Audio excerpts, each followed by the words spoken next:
call a special meeting of council to order Monday, June 24th, 2019. Before we approve the agenda, I'd like to make a motion that we defer item 8.2 to the next meeting. The reason for this is the delegation is here this evening. So I'd like to give council more opportunity to for the information presented from the delegation before we decide on anything. Seconder for that motion? Yes, please. I'm going to step up. Yes, thank you. Direct conflict. Thank you. Mr. Mayor, I can barely hear you. Okay. Seconder, Councilor Krokowka. Open for discussion. Any comment?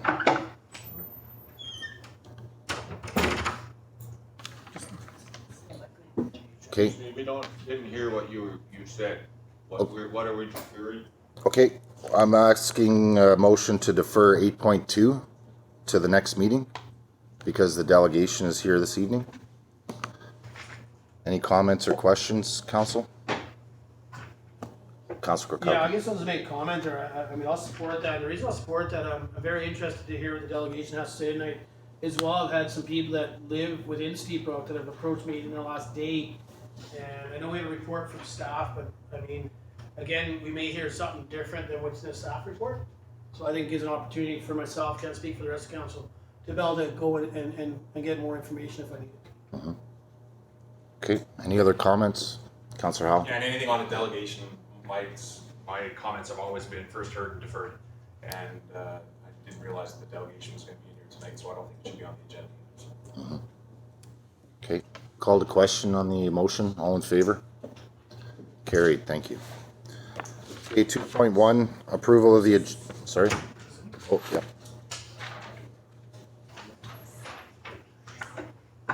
Thanks, Joanne.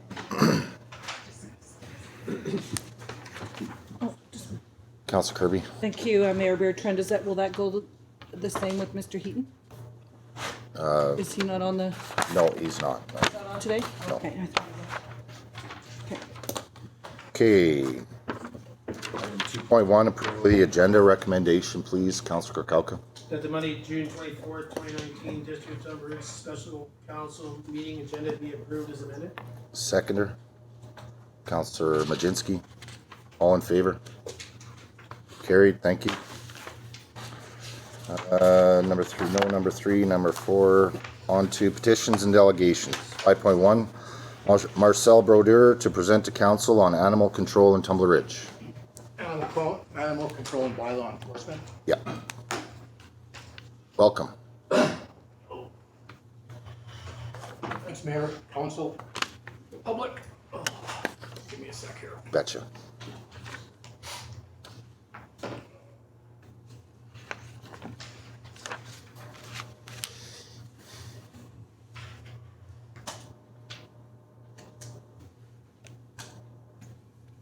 Okay, Mayor, Council, members of the public, I come before you regarding bylaw enforcement and animal control, which are under the direction of the fire chief. This all started after I came down to the fire hall after not getting a response when calling for bylaw enforcement. There was no response at the fire hall. It was approximately 1500 hours in the afternoon. So I go over to town hall asking, how do I get a hold of the bylaw control? What does that person do? She phones the fire hall. Of course, there's no answer. So they phone a private number and tell me to wait at the fire hall. Someone will be right over. Seems to me when we used to be able to call bylaw and get a person at the direct district fire hall recording, we have 3 people who work out of that office and yet we cannot reach anyone when we might get a hold of them. Why is that? Seems to me working hours are the same as anywhere else in the district, are they not? We have a set schedule. Not too long ago, we had 2 separate positions, one which was bylaw enforcement, which took care of items such as unsightly premises, lawns not being maintained within height restrictions, outbuilding distances from fence lines, issues with neighbors who were not following bylaws, and seemed to be getting preferential treatment. We'd hired a qualified person with the proper credentials who was our first true bylaw control officer.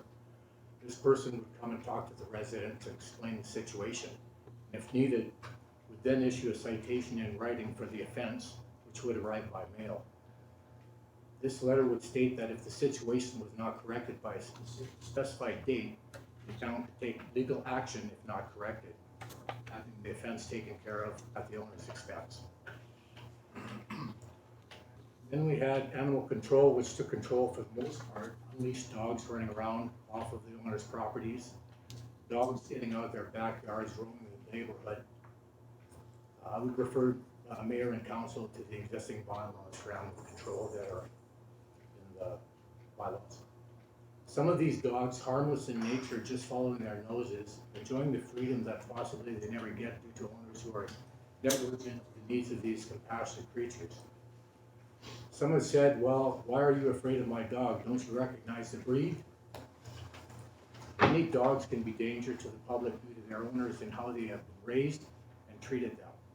Possibly if they have been abused and see humans as a threat to them and become very aggressive towards adults and even children. Some wonder, how can a dog attack a child? Possibly it's because the parent did not teach the child to be kind to animals, so they are mistreated and grow to dislike children. Either way, it is a learned behavior due to the owners and caregiver to these truly compassionate creatures. I have talked to residents and they are upset. Some are carrying bear spray, some ether, and others clubs to protect themselves from unruly dogs who are roaming around freely.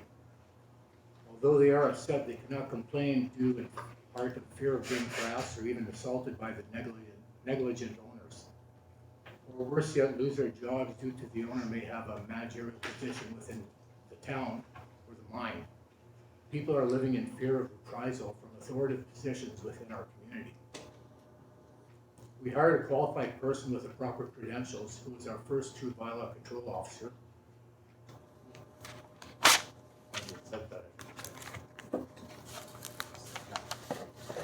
Okay, this person has since moved on and is now working within our community in the town office.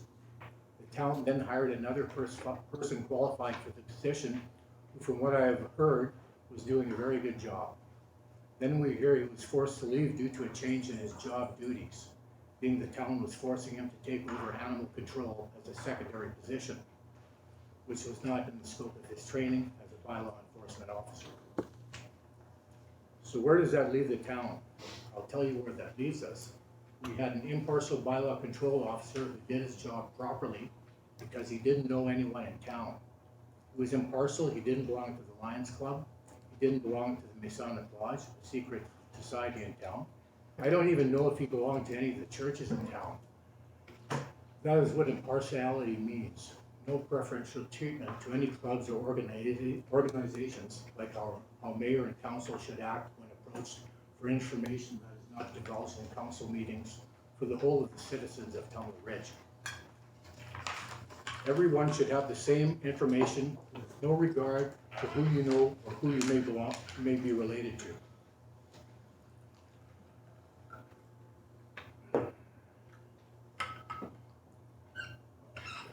We have a bylaw officer who does not enforce the bylaws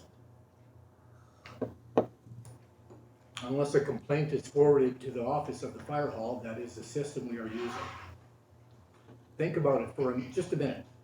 We have a bylaw officer who drives around, sees infractions regarding bylaw, and yet is not given the power to act upon these bylaw infractions under the bylaw. There was an individual who didn't like the way someone had their front yard, so they went and talked to the neighbor across the street, who agreed with the individual. So all of a sudden, bylaw comes by and talks to the resident. Although due to the fact that the bylaw officer issued a verbal warning of unsightly premises, they didn't have to divulge the complainant's name when asked. So it caused a strain on the relationship of the neighbors, which was not there prior to this situation. The situation has been resolved.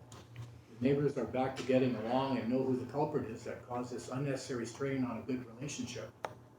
If the bylaw officer did their job and gave them a verbal warning of their own accordance, and if they refused, then a citation would follow and alleviate any resentment from the neighbors, and they would have a common enemy, bylaw enforcement, strengthening their relationship as neighbors.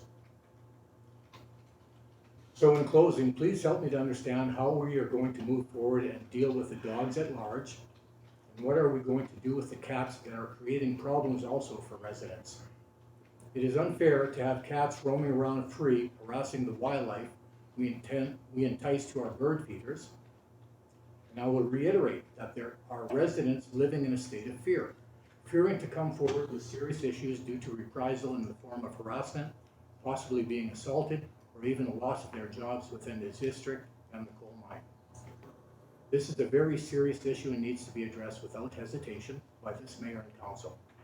The safety of this community demands action regarding the free roaming of domestic animals within Tumbler Ridge. I look forward to your reply in writing as to what actions you plan on taking regarding these issues, and why are the bylaws not being upheld in accordance with this council. Thank you. Thank you for coming in, Marcel, and I tend to agree with you. I do believe the animal control position has been neglected, and I do believe that this council will be looking at that whole situation as well as the actual bylaw enforcement as well. Council, do we have any questions for Mr. Brodeur? Kate will be sure to get you a response as soon as possible. Thank you for coming in. Okay, thank you. 5.2 STEEPROCK STRATA. Councillor Norbury. I have to declare a conflict of interest as I live in STEEPROCK, so any decision that can be made does have a direct monetary interest. So that's why I need to say that. Yep, thank you.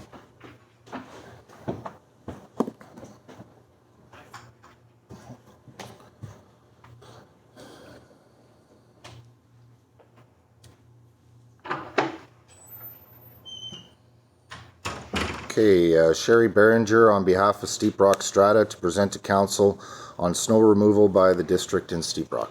Welcome. Thank you. Good evening, Mayor and Council. First of all, I'd like to thank you for allowing us to make this presentation. According to the letter that we received from Mr. Wallace, CAO, Council is looking at some options concerning certain services such as snow removal in STEEPROCK Mobile Home Park. We as Strata Council represent all property owners in STEEPROCK and would like to raise some issues which we hope will help the District Council to decide to maintain the status quo. I'm a bit confused when the letter states that other local stratas are requesting the same level of service as Strata PG 134. And perhaps in your letter as a response to the delegation, you can explain that to us. Thank you. The other stratas get their roads cleared in front of their properties, and this is what the District of Tumbler Ridge is providing for the residents of STEEPROCK as well. What services do the other stratas receive that we in STEEPROCK do not? The other stratas have their roads maintained by the town, but we are responsible for our own roads. The other stratas get their street lighting maintained by the town, but we do not. So homeowners in STEEPROCK own their own property and pay the same taxes as any other property owner in Tumbler Ridge. Should we not all receive the same level of service, and shouldn't services be equitable for all subdivisions in Tumbler Ridge? This could be considered a discrimination issue as we are being singled out as receiving services that other property owners we are not receiving what other property owners and who pay taxes are. STEEPROCK is not a gated community granting access only to its residents. The roads in the park are accessible to all residents in the town, and I understand the district owns a lot in STEEPROCK. The Strata PG 134 Council is hoping the District Council will consider STEEPROCK a part of the Tumbler Ridge community and continue providing equitable services for the tax-paying property owners that they have been providing for the last 30 years. Members of the Strata Council are seeking legal advice about precedent or stare decisis, which means the decision stands, and also the possibility of the dissolution of Strata PG 134. Thank you very much for your presentation. Council, do we have any questions? So you mentioned, sorry, Councillor Howe? Yeah, just so what other stratas are you referring to that get clean snow service? Okay, well, any strata, like in, Northgate, they get the roads in front So of the their, apartments, you mean? yeah, they get the roads in front of their strata building, do they not? Yes. Yeah, Yeah. we cleared the roadway, absolutely. Yes, yeah. Yeah. So But that's, isn't the roadways inside of steeprock within the strata? yes, Yeah, so I think that's where the difference is, right? We're not going into the parking lots of the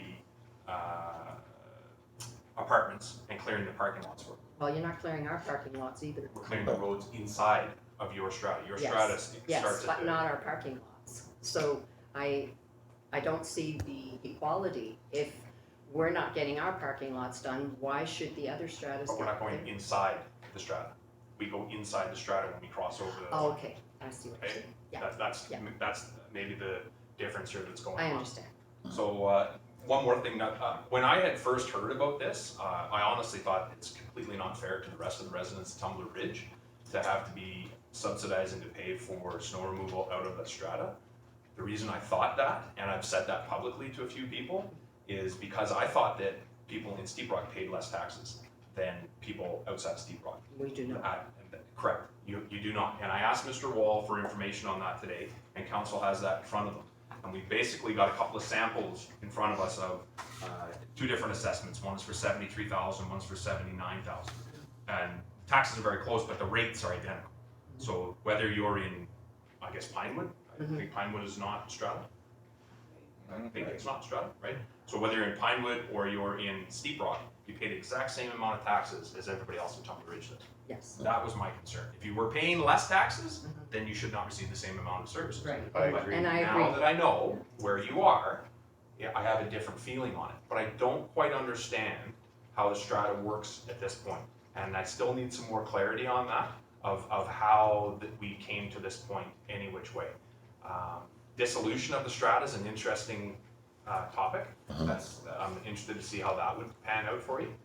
I had one other point, but I'm gonna leave it to somebody else until it comes back to me. Well, I'll just say that in other stratas, like in the buildings, they do not own the property. They own the actual building.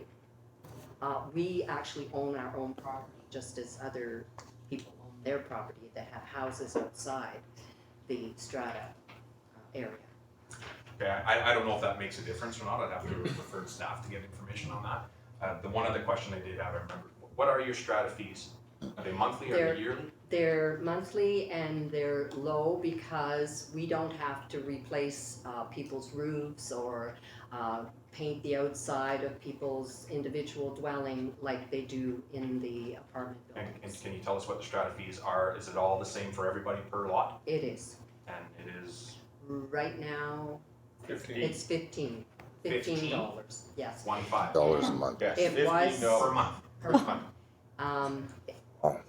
It was reduced 2 years ago because of the unemployment of the most of the area residents, and to make it easier for them to afford being able to stay. Excellent. Thank you for that information. Ms. Berringer, I just have a quick question for you. So within Steep Rock Strata, that strata would be responsible for the underground utilities as well, would it not? The underground, what? Is there underground utilities there? Storm system, storm drain, Yes. Sewers. Yes. sewer and everything? So the strata in that area would be responsible for the maintenance or replacement of that? Yes. Has the strata ever accumulated a reserve fund for a replacement for that? Yes. Okay. And as far as the street clearing goes, has there, what would you expect the strata fee to increase to have the streets cleared? Oh, I would have to go back to my council. Okay. I would. It depends on what the decision is. Yes. Yeah. So the strat has. I'm just curious. Can you just give me an overall view of how healthy the strata is as far as financially? Well. Not specifics, we have a but reserve fund. would you that's all. Would you say it's healthy? I would say it's fairly healthy, Okay. depending on what we would have to spend for certain services. Right. Yeah, and I believe were the playgrounds replaced just recently as well, or? We're taking out. They were taken out. Oh, they were taken out. Okay. Okay. Any other questions about council? Councillor Howell? What do the residents receive for their strata fees? We patch the roads. We maintain the lighting. Not a heck of a lot.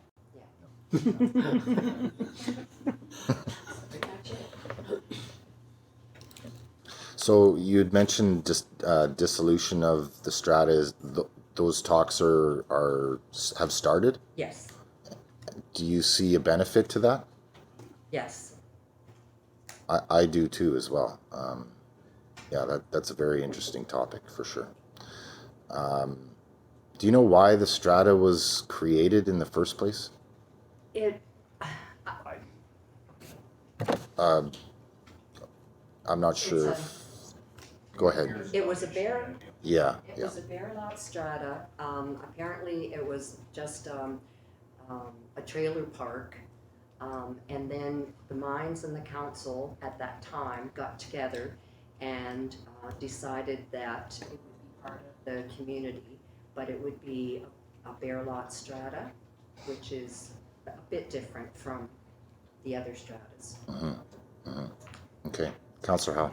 So another point to consider here too is, so an identical trailer that's in a strata zone or an identical trailer that's in Pinewood Crescent or wherever else, identical, same area, whatever. The one that has a strata should be assessed less, right? Has less value to it. If you were gonna purchase a place and you know you have to pay rent, I mean, it's only $15. I think it was a lot higher than that before. Yes, it I think was. when my folks lived in SteEPROCK, I think it was $45 or $60 an hour, like, or sorry, a month, I'd like to say. Yes. So I mean, that's a bit of a consideration. Now, does BC Assessment take that into consideration? That a strata property is valued less than a Pinewood a property that's outside of the strata? Yeah. Therefore, thinking that if they got rid of the strata, all their property values go up because they don't have to pay a strata anymore, the value of the homes are worth more, then you generate more taxes as well. So that may be something to look at if there was a dissolution of strata. It kind of is good for both, I think. Well, I think it's something to follow up with BC Assessment as well. Yeah. Any other questions, council? Thank you very much for coming in. Thank you.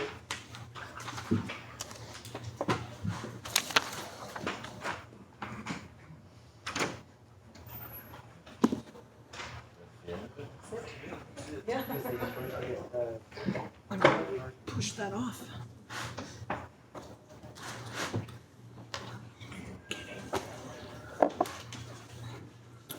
Okay, moving on to 5.3, Geoffrey Heaton. Geoffrey Heaton to present to council looking for approval to build a fence on district property or approval for a lot expansion. Welcome.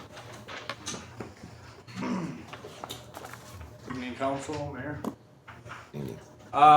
So yeah, I'm seeking approval for a lot of expansion. I currently live 104 Valley View Crescent. Over the past few years, I've had some water issues in my backyard, flooding, eroding my foundation in my shop, and I noticed some water pooling in the basement 2 years ago. Last year. This year, again, there was a little bit of water by my dryer. So I realized the cause, like that's a north facing slope, I guess, or whatever. So the sun hits that hill and it thaws really quick, but like the ground, I don't think it thaws. So it ends up flooding out, like creating a lake in my backyard. And then over time, it must work its way into my foundation. Also, the poplar trees, I finally realized what was the cause. The poplar trees, the limbs, were starting to grow into the side of my house and my foundation. There's a couple big trees that were beside my house. That were like the limbs were actually, if you look at my chimney stack, it's kind of not perfect there. Anyways, and they were taking over my backyard. So over the past few years, I bought some soil from Shop Easy when the bags went on sale. I've done this twice, like 14, 15 bags.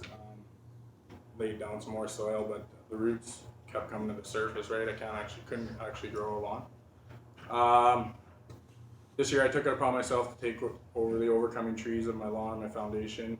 As well, I built a retaining wall with weeping tile to control the water from accumulating in the backyard. The reason I'm seeking a lot of expansion is because after removing the trees, stumps, and building the retaining wall, it was brought to my attention that it was on district property. I did find a pin, but however, according to their survey or whatever, it's I was on the property. Anyways, the pros of this is I removed the trees that were taking over my yard and growing into my foundation since I have access to my dad's equipment or whatever, right? Water control, minimize pooling of the water, and to stop it from leaking my foundation. So the retaining wall with the weeping tile and stuff. Better curb appeal, as you'll see later on. There's some pictures there, like the trees, how they looked in the fall and stuff. Just a bunch of twigs and yeah. Anyways, privacy from people walking along the top of that hill. With my fence at the bottom of the hill, that always ended up being a garbage dump there too. All the garbage from like Shop Easy or downtown would blow up against in those trees and stuff, and like I ended up actually removing quite a bit of garbage. Anyways, yeah. Additional parking on the side of my house, which will eliminate people from parking on the streets. It is a corner lot. I do have a couple vehicles, but like if I have guests come over or whatever, they're parking right before the stop sign. I guess the cons about this, I guess, would be that I didn't consult district prior to commencing the work. The retaining wall is roughly 4 feet on the district property, and the fence line will be roughly 6 feet. Things I would do if it was approved would be plant shrubs or bush along the fence on the district side of my fence, like facing Shop Easy. I'll get a legal survey, and I'll maintain the entire corner, like beyond the fence there, that hillside and whatnot. Even if it wasn't a lot expansion, there's a variance or a clause in there stating that the fence can stand, but at any time the town can tell me to take it down. I'll take her down and move her in. I appreciate you guys' time and consideration. Thank you for coming in, Jeff. Council, any questions? Councillor Howe? So Jeff, you say you did locate a pin? Did you use the town's pin finder to find it there? No, I didn't know. It was when I dug it out or whatever, like dug out the hillside or whatever. It's on the back pin. Okay, the back pin. Go ahead. And Mr. Wall, we had some discussion about this in a previous meeting. Do we or do we not require a permit for fences in the district of Tumbler Ridge? We do not. Nor for retaining walls under 5 feet. Yeah. So that may be a good reason for us to ask for a permit for situations like this, so we don't get into this type of a situation. And one other thing, so previous council, I brought the idea forward, the rest of the council here is to look at options for people that wanted to expand their lots in Tumbler Ridge. We have the option, we could, ask them to, survey it off and sell that piece of property to them, depending on where it is within the community. So there was a survey done of, kind of what lots would be available to buy behind their homes. We didn't look at a lot of places like this where it's beside of their homes, where the resident only needs 4 or 5 more feet to get something that they desire. Now, there is some issues possibly digging into that bank. I don't want to get into that. We don't even know if there's drainage tile or weeping tile or what's in that bank, or a call before you dig permit, which I did that. I had to have done that. Yeah, I did that. I would be totally shocked if your dad didn't make you pull that one. Yeah, So. no. But, that being said, so the options that we put forward previously, and it didn't really go anywhere, was could we look at finding what the value, if the property owner is willing to pay for everything, and we don't mind where the location that is, and on a one-by-one case-off basis, could we look at that and say, yeah, that section of land there is going to cost you $10,000 to purchase it from the district of Tumbler Ridge, and then that gets added on to his property, they pay more property taxes, we recoup more tax money. Or could we look at something as a situation like this, where same thing, they survey it, they pay it all off, and we lease that property to them with the covenant that if that fence has to come down for any reason, or that retaining wall needs to come back, it's all the property owner's expense to do it. I always thought the idea of leasing a piece of property behind your house or to the side of your house on a case-off basis would be nice. And there's lots of people that utilize it already. There's lots of people that are outside of their fence lines already and don't come in and say, hey, I'm outside of my fence line, right? So it's something that we could consider. I know staff is not crazy about it because it is a lot of work there, but if it's something that we tend to see the residents of Tumbler Ridge want, maybe it's time for us to look at it again. Yeah, I agree with you, and leasing is kind of an interesting option too. I never thought about that option. I got a question. The poplar trees that you took down, were those on district property? Yeah, that was district trees, yeah. But like I said, they were growing into my foundation and stuff. I ended up digging on my whole backyard. They ran right over to my shop foundation. Yeah. Dustin was there when I was burning and stuff, and I showed him, like, you could see where some of the roots had run. Mm-hmm. I'd pretty much dig up whatever lawn was there to get rid of the root system. Did you consult with the district prior to taking the trees down? Did you? No, I didn't. No. Probably wouldn't have been a good idea. Yeah. Councillor Kirby? Thank you, Mayor Bertrand. Jeff, how far into the project were you before you got your stop work?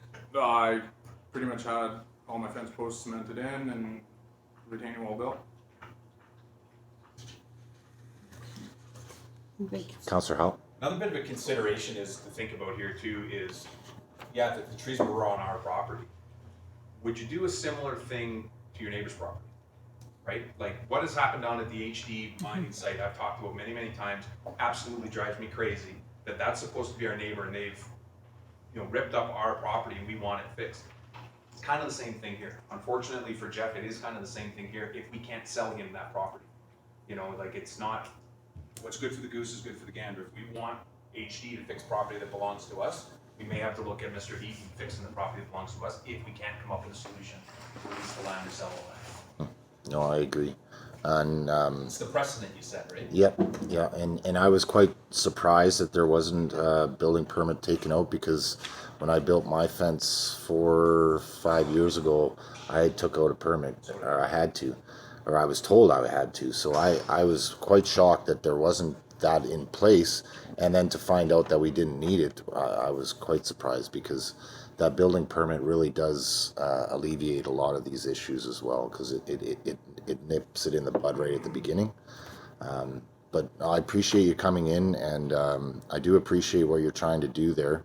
A couple steps were definitely missed, unfortunately, but was there parking, or was there a driveway on that side of the fence previous? I used to park my boat on that side of the house and stuff, and then like I said, I've had that place for 10 years now. Mm-hmm. But like I said, those trees were taken over, and again, taking over my foundation. There's huge roots in my backyard. I did not really dig into the bank or anything. Like I never hauled any material out. If anything, I hauled material in to build that retaining wall and like the gravel for the weeping tile and stuff like that. Yeah. Yeah. Councillor Kirby? Yeah, thank you. Jeff, is the retaining wall on district property too? Is it on the back? It's all down the like side? 4 feet off my property line. Okay. Maybe bigger. Yeah, and I had a look at it yesterday, and it's pretty much the perfect width for a pickup. That's about all you're going to get in there, like 1 lane driveway on that end. So, Councillor Howell, did you have another question? Yeah, through to Mr. Wald, that type of a situation where somebody removes trees, because the trees are doing something to their property, be it making the grass not look good or getting into the foundation or the weeping tile or whatever, because it's on our property, are we liable for that? Is that something that we have to be concerned about? With the trees, Mr. Wall? With the tree roots causing issues in the neighbor's property, it can be. You can be. In the past, we've removed all the trees that have been requested. I think council approved removal of a number of trees at the apartment buildings over there. So if that had been the process followed, we probably would have just removed it at our expense. But with it being removed without our permission, you generally look for cost recovery of the value of the property that was removed. Okay. Any other questions, council? Well, unfortunately, we can't decide anything this evening because of the delegation, but appreciate you coming in and presenting to us. Thank you.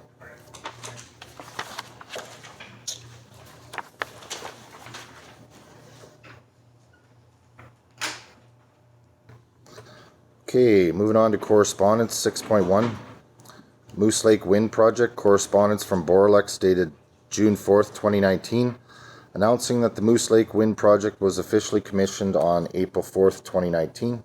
Recommendation, please. Councillor Norbury. For information. Seconder. Councillor Majinski. All in favor? Opposed? Carried. Thank you. No bylaws. Moving on to new business 8.1. Secunca Place surface water issues. A report from the Director of Operations and Infrastructure dated June 10th, 2019 regarding Secunca Place surface water issues. Recommendation, please.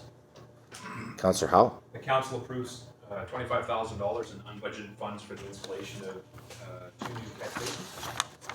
Seconder. Councillor Lehman. Open for discussion. Councillor Howe. Yeah, so I'd just like to hear a little bit more from Mr. Wall on this particular recommendation. As to the liability of the district of Tumbler Ridge, so the way I assume, and I just want to make sure that we're correct here, that we would go in and dig up the ground within this person's property, and we would do the installation of 2 catch basins that would then drain into the storm water system for the district of Tumbler Ridge.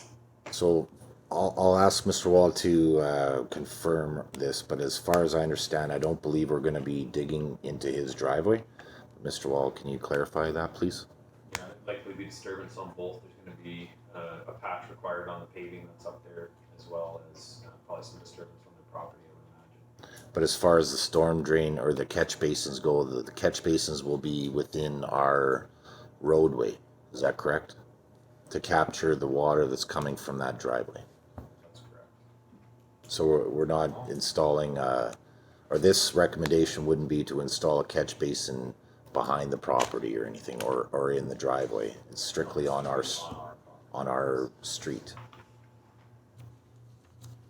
Councillor Howe. Then that may not be the solution that I would like to put forward then, because if that is the case, he's still gonna have water in his backyard coming over his foundation, and I went and visited this house over the winter, I went and looked at his house and seen what his issue is there. I mean, and it's a real shame that has happened to his residents there at, from what I understand, no fault of his own. Previous owner, yep. Yeah, and it's, that was part of it. I had a discussion with that homeowner as well. I had thought that possibly this solution may be that we'd be putting a storm water drain in behind of his house to catch the water before it got to his house, running it under his, like a pipe under his driveway to our catch basin. But if that is not the case that we're doing, I would need some more information on that before I would vote in favor of my own recommendation. Mm-hmm. Any other discussion or comment? Councillor Lehman. Thank you, Mayor. I'm just wondering, is this what the engineering consultants came up with, as to solving the problem? Possible solution, Mr. Wall. So there's a number of different solutions. It just depends how much council wants to get involved and how much district resources you want to expend. So the recommendation and what we've offered to the homeowner is the ability for him to install his own system on his own property and tie into our storm system through an approved solution, mainly just to make sure that there's not too much debris deposited into our system when he does it. So that would be minimal involvement from the district. It would actually involve no funds or district resources. The installation of the catch basin would basically be so that instead of having the water run down the street in order to catch the catch basins on the side of the cul-de-sac, we have an option of pumping the water straight into the catch basin at the top, and hopefully that would prevent the water from flowing down the street and doing the buildup. So I would say that is the medium level involvement, and even that is fairly minor. It's a $25,000 cost. It's not huge. And then the next step is when you get into getting on the property for that large area solution in the back, and that's getting into $1.5–2 million. From the beginning on this topic, we have recommended not getting into that type of system because you don't know what's going to happen when you start moving the ground and moving those springs. And if we pop something that we can't control, any damage that comes from our work will be our responsibility. So it's like I said, the recommendation that we have and the correspondence we've had with the homeowner is just to allow him to fix his own problem. The property would have been bought, and the value of that, the decreased value of the home based on that spring being out there should have been factored into the purchase price, and it's up to the homeowner to deal with it. The district can get involved in spending resources, but we are certainly not obligated to. Councillor Howe? You know, there's something also to be said for a home inspection as well. You know, I don't know if he got a home inspection. I don't know how that goes through with his realtor, but that's also something as well that perhaps this resident should be looking at the realtor, the realtor company that he used, or how it was presented to him that everything is good down there.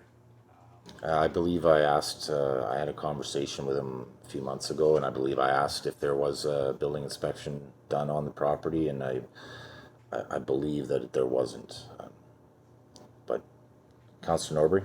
Yeah, isn't this the same issue that we had over the winter time? And at the time, we had administration go up there and feel that there was a relatively no-cost solution that would prevent this from happening next year. Like, this is the second time this has come back, and they feel that they're, at this point, ready to leave it in the homeowner's hand without a cost to us. You know, I think that's where we should be going with it.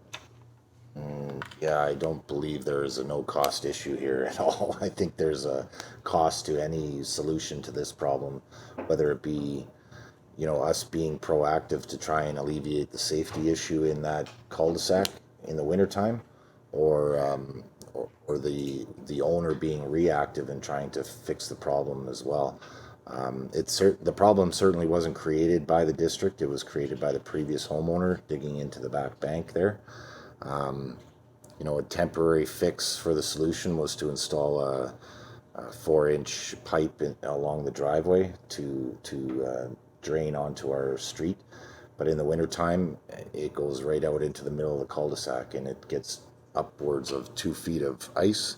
And it's, when I visited it this summer, I was afraid to get out of my truck without ice cleats, honestly. It's become a safety issue, and that's really why I've kind of pressed this issue to try and find a solution, because it's not fair to the rest of the residents in that cul-de-sac to be subjected to that ice as well. So, Councillor Kirby?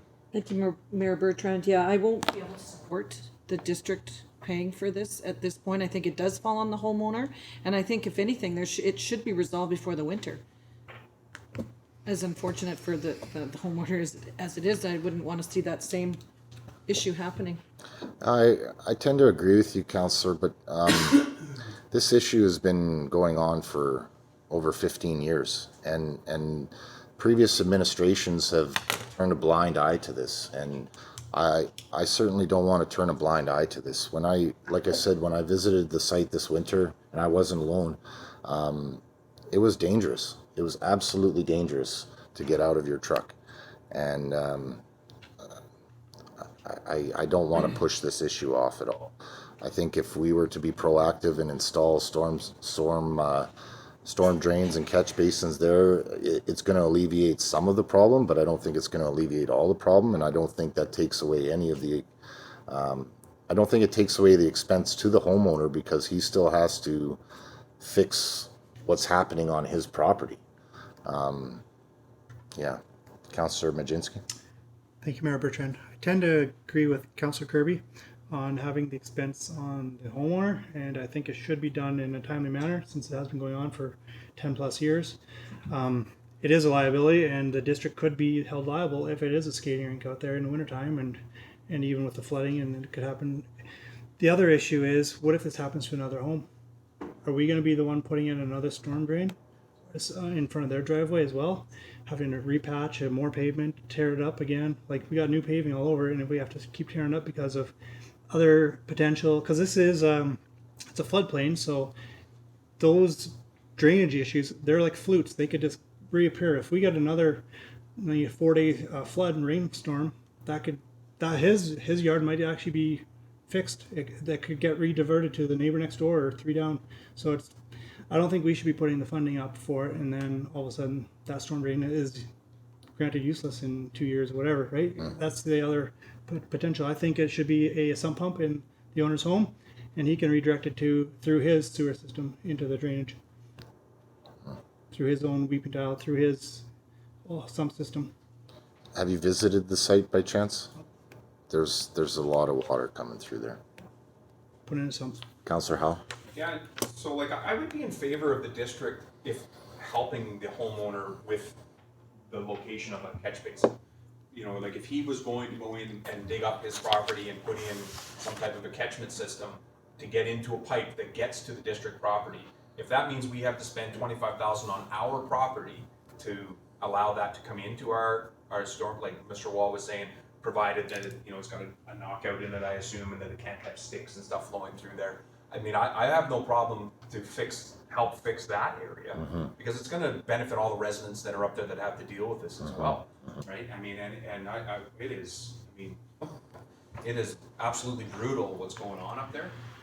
But again, it is one of those things like, you know, you're supposed to be able to do this through a realtor. You're supposed to get a home inspection. If you choose not to use a realtor and you choose not to use a home inspection, these are the horror stories that come out of that from home inspectors. They say you have to, you know, that's why you pay the money to do it, so that hopefully, you know, that liability is pushed onto somebody else, not the homeowner buying the house. Yeah. That's the real tough part for me in there. But I mean, if he's willing to spend some money there, you know, I don't know what's going to cost him, but you know, maybe it's $25,000 for us. Maybe it's half of that for him to do his area there. I mean, I think we should definitely direct staff to work with him, whatever we can do to make it easier to get that water out of there.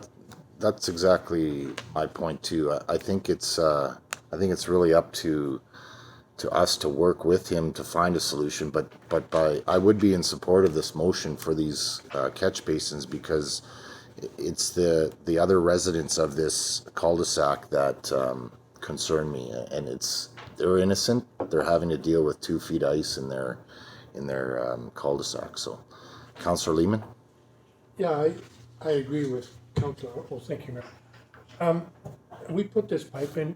It may not alleviate the whole problem, but at least it gives them a starting point, and then the homeowner can try and divert the water from the back of his property to the pipe, so that cul-de-sac doesn't get filled up with water. I think that's, I mean, you're looking at that whole cul-de-sac, it's a skating rink, and that shouldn't happen.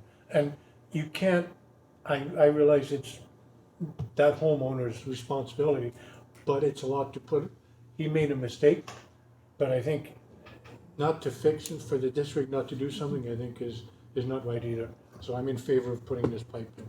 I agree. Councillor Majinski. Thank you, Mayor Bertrand. And the only problem I have with putting that kind of money up is that's taxpayers' money to be put on to one individual's problem that he created virtually, and didn't do the due diligence of doing a home inspection. If that's the case, maybe. I don't think that should be put on the taxpayers to pay for something on that. Like, it's hard to say if it's ever going to happen to another homeowner in that area, but if we could do a catch basin like Councillor Howe said at a reduced rate and had an underground pipe that goes to the catch basin out on the side street there, we should maybe possibly look at that. But I could see it being quite a bit more costly than just a simple catch basin in the front driveway. It's going to be a lot more earth moving, a lot more piping, and then there would have to be definitely a catch basin in there for the debris and everything else from the water flow. So. Yeah, well, I think by installing this catch basin on our street is possibly alleviating some of the cost for this homeowner. This homeowner wasn't directly involved in excavating that backyard. It was a previous homeowner, so that is a little bit different. But again, a home inspection would have alleviated that. Mr. Wall. Yeah, thanks. I just wanted to add, I think council's talking about the same thing, because what we've offered him already is the ability to tie into our storm system. That's already there. Installing the catch basins is not going to make it easier for him to tie into our storm system. What it's going to allow him to do is, instead of tying it into our storm system, he can pump it above ground into the catch basin, which will go down as long as it's kept thawed through winter. So what we're offering him now is just the ability to go underground through his storm system that he already has and connect to a hub that's there. The catch basins is going to be not diverting the water underground that way, coming over top and putting it through the catch basin on top. Okay. Yeah. Who have I got here? Councillor Kirby? I'm confused now. I'm good. You're good? Rethink this, yeah. Okay. To Councillor Krukowka? Thank you, Worship. So when Mr. All spoke to us, kind of why I put my hand up. It's on page 36 in the agenda, in fact, which the town has pretty much had a discussion in regards to what they would like to see them do. One of them is geotechnical engineering, discuss the possibility of solutions for diverting the water away from the district property. The district has offered up for a diversion system to tie into the storm drainage stub pipe that is laid at the front property line. So Mr. Wall already spoke to it, but it's right here in the agenda on page 36. To me, that's something we should be looking at. I think instead of us going out and spending 25 grand, maybe these folks should get a geotech to come out, and maybe there is a way to do it. I don't think, and I agree with Councillor Majinski and Councillor. I don't think I can support the $25,000 to install more water diversion in regards to storm sewer drains or whatever it is it's called there. When this might be an easier fix, which right here in the letter that was sent to them from the district on May 22nd, 2019. Okay. Councillor Howe? So, and the reason why I can't support the $25,000 is because it's an above-ground solution, and I'm not interested in that. If that water is running down his driveway and we have 2 catch basins out in there, that's awesome. It's going to work for a little bit, but they're going to freeze over. I have a catch basin that is like 30 feet from my house. I go out and I clean that out every year before the district gets up there because I don't want the water running down across my lawn where my house is located. Mm-hmm. If they freeze off on the roadway without the massive water that's running through there, this one is going to freeze up. So, and to me, that doesn't make sense to put catch basins out in front of there just to catch a little bit of that water that's going through there until it freezes over, and then it's just going to go and glaze right over it again, right? Mm-hmm. To me, it has to be an underground solution. So what I'm saying is I'm comfortable with the district having catch basins or whatever the district feels they need to put into the road, so that what he puts in underground comes into our underground system. And we'd have to listen to what staff has to say about that, but what Mr. Wall had talked about actually the water coming up to the surface, the same issue is going to happen. We get 40 below. If that water is not constantly flowing, it's going to freeze. Yeah. And with a sump pump, it goes on and on, right? So it's I going to freeze up. I agree with you, Councillor. I'm not really in support of a temporary fix. This has been an ongoing problem for quite a while, and I'm actually in support of the alternate recommendation number 2. Councillor Krukowka? Yeah, so I'm just gonna say it again on page 36. It states that the district is offered for a diversion system to tie into the storm drainage stub pipe that is located at your front property line. So it sounds like there's an underground fix there with the option that I apologize to Mr. Walden, that Mr. Beal has suggested in regards to the letter he sent. And I'm assuming he already had his staff send it. It's right in there, halfway down the page. Drainage stub pipe that is located at your front property line. All the district's asking him to do before that is get a geotechnical engineer to discuss those solutions. So Mr. Wall, is the existing infrastructure right now, does the homeowner have the ability to tie into that storm system? He will have to add infrastructure on his property to tie in, but the district's infrastructure is already there, and it can be done through underground or a sump or however it is that the geotech recommends. Our big concern on this is, again, just making sure he installs a system that is not going to clog up our system with debris. Right. So, as I mentioned, the no-cost solution to the district we have provided, we have the system there. You have the ability we're offering you the ability to tie into it to redirect the water, and how he does it will be based off that geotech and the geotech, whether that's through an immediate diversion from the underground water, or whether it's pooling up somewhere and he's got a sump that then takes it back underground to our connection. That would be something that comes out of the solution that he designs. And has there been a geotechnical issued or in progress? That's up to the homeowner to do that? And has he responded to our letter? So we haven't had a response to the letter yet, but we did have conversations with him leading up to this, that this is going to be the recommendation we make to council. And that if the problem still persists come winter and he hasn't made any good faith steps to take care of it, we would be coming back to council and requesting you guys declare a nuisance order. And if that was the case, the district would go in and do whatever we needed to do to alleviate it, and we would bill him for it. So I believe he's motivated to get it done. This is the solution that he's wanted to move forward with as well, at least in our last conversation. Okay, Councillor Howell. Okay, so maybe the part that I'm missing here is we're talking about, there's 2 pipes underground. There's a storm pipe, correct, and there's a sewer pipe. I don't believe that the storm pipe is at his property line. Maybe that's wrong. Are we talking we're gonna divert the water through his sewer line? Or we are going to get it to our storm system? Because to get it to our storm system, correct me if I'm wrong, we have to dig up the asphalt to get it to our storm system. Mr. Wall. Maybe I'll ask Mr. Beal to explain, but I believe we have a stub also that goes in. Go ahead. Mayor and council, there is a storm stub that comes to those property lines on all those properties. So it is terminated at the property line. It is there for property owners to connect storm systems to. So the stub already exists. Good to know. Okay. Any other comments, Councillor Norbury? Yeah, so, you know, I'm not in favor of the current recommendation.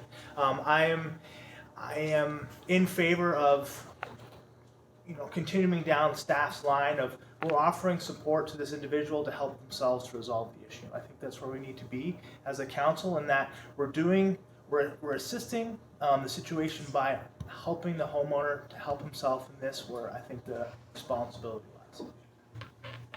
Okay. Any other comments?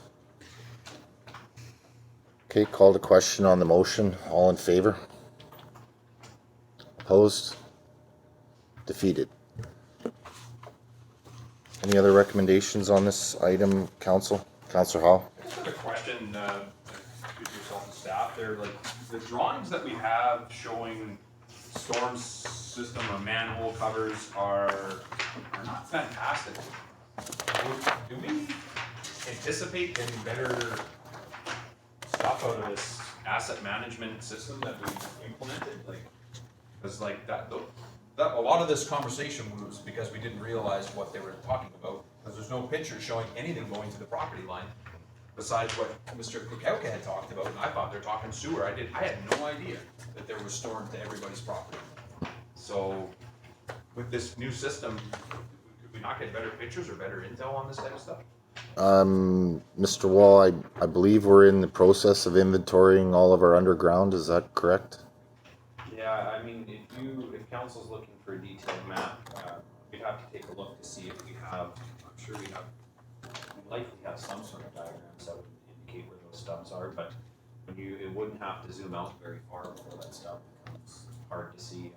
Honestly, I would say that council's into a level of decision making here that it's difficult to manage. Agreed.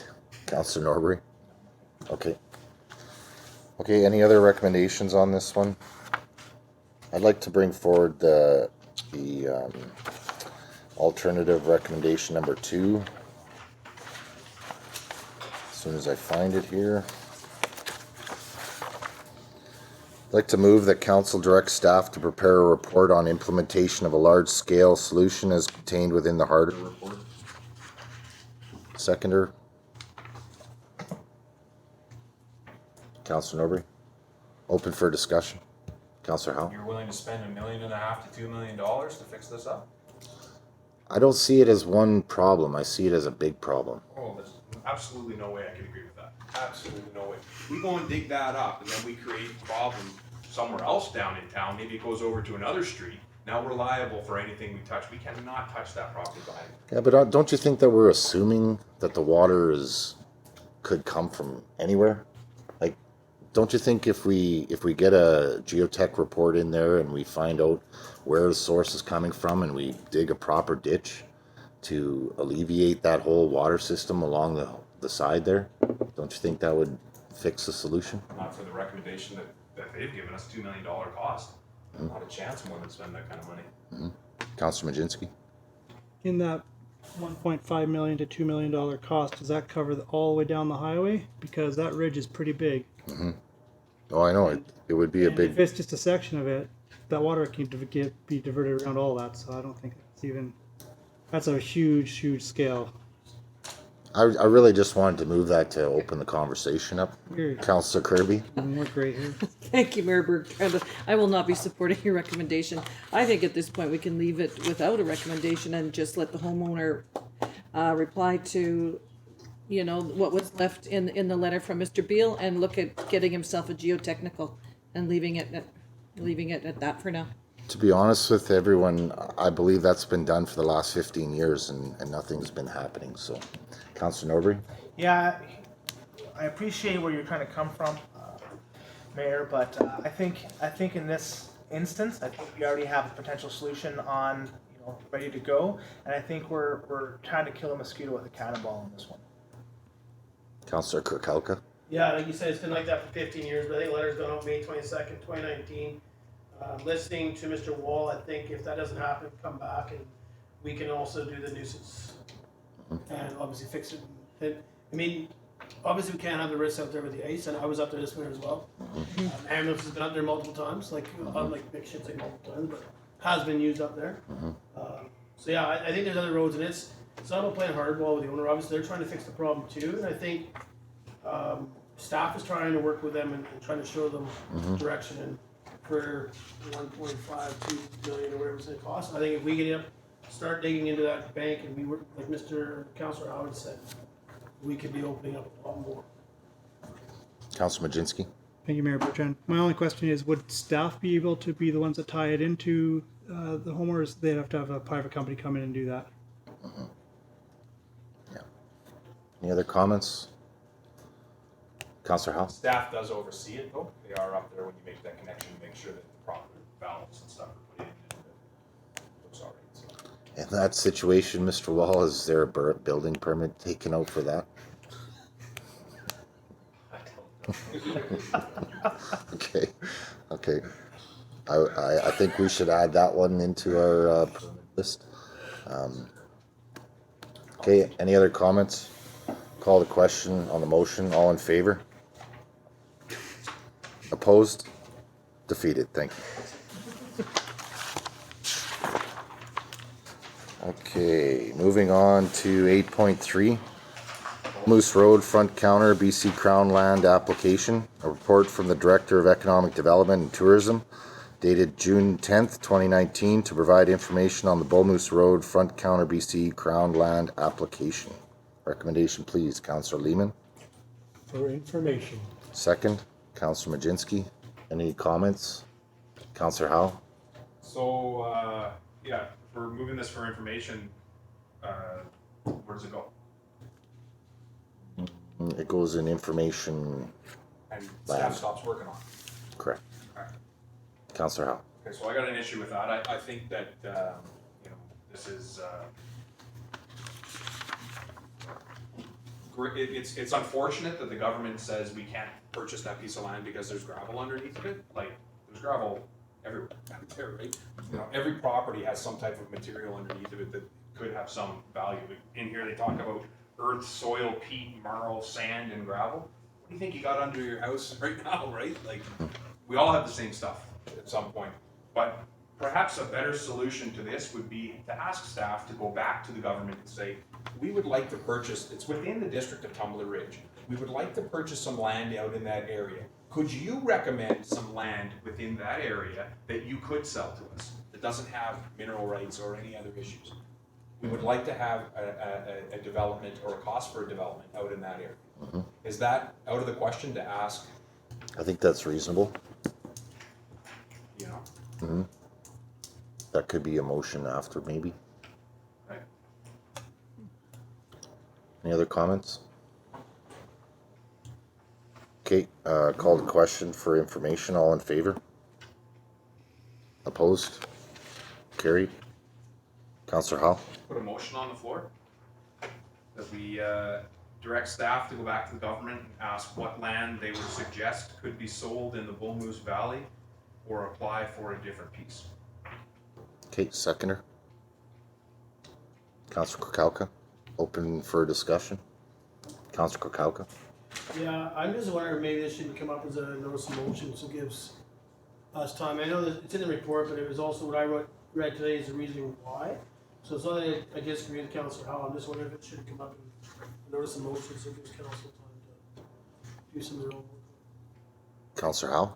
Well, I don't think it needs to come back as a notice of motion. I mean, this is something we've had on the docket for a long time. We approved it previously that we wanted to look for land. All we're asking is staff to send the letter. You know, send the letter to them and ask them, you know, is there any place that they could suggest? They may send us a letter back that says, no, you gotta take another crack at it. You know, just, it's a guessing game, right? Who knows, maybe it's that difficult to work with the government to get a piece of land to try to expand your community, but maybe that's what it is. You know, the First Nation group, West Moberly, is applying for 33 pieces of land within the North Peace area here, and apparently they're getting them all. So, you know, we've asked for 2, we don't have confirmation on either one to expand our community. To me, I think that's wrong. I think we should have an opportunity to expand if we want to expand as well. And it's not to say that we're going to do it anyways, it's just to ask, is there a piece of property that we couldn't purchase out there? And they may say, no, it's all gravel, forget it, it's off the table, then we're done. Then we move on to somewhere else. Look at the Murray River Valley, or we go somewhere else. It's just a letter. Yep, I agree. Councillor Norbury? Yeah, so I don't have anything particularly, you know, against what Councillor Howe is proposing. And again, actually haven't had any time to prepare to debate the merits for or against this particular motion. And that's why I feel that the procedure of us bringing it through a notice of motion allows for proper time and planning and preparation for debate of such an issue. Okay, Councillor Majinski? Thank you, Mayor Bertrand. My only concern, I guess, would be is if we do a notice of motion like this, that maybe council members are speaking with the CAO or staff beforehand so that they get a heads up as well, because they're getting a surprise on it as well, and then they can come back to, with a report instead of putting a spring on, because we've seen all this already, we've read it all, we knew what we're talking about. We shouldn't be debating this now.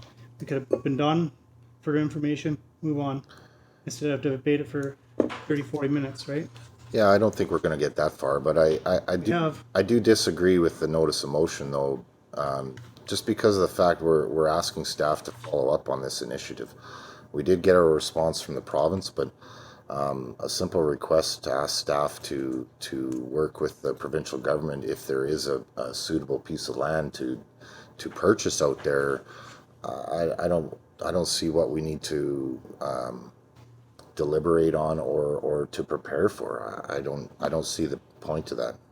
Councillor Majinski. And that's what I mean, like a certain councillor could go and talk to staff about it and they can discuss it and then go from there instead of that would be the will of councils to direct staff to follow up on that. That's what we're asking. Back to us. That's what we're asking is do we want to follow up on this or not, right?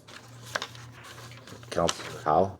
That's all right, I'm good. Okay, Councillor Kukalka? Yeah, I guess, you know, after listening to you, Councillor Howe, I think a little bit different there. I guess we've already asked, we're just asking staff to send a letter to see if there's any land available. It's a follow-up. Yeah, it's a follow-up I guess letter. that makes sense, and I guess I was looking at it a different way, but I guess there's really no debate on it. I mean, we already have to go look for it. I don't understand what we need to prepare for, really. Yeah, sure enough. I don't understand.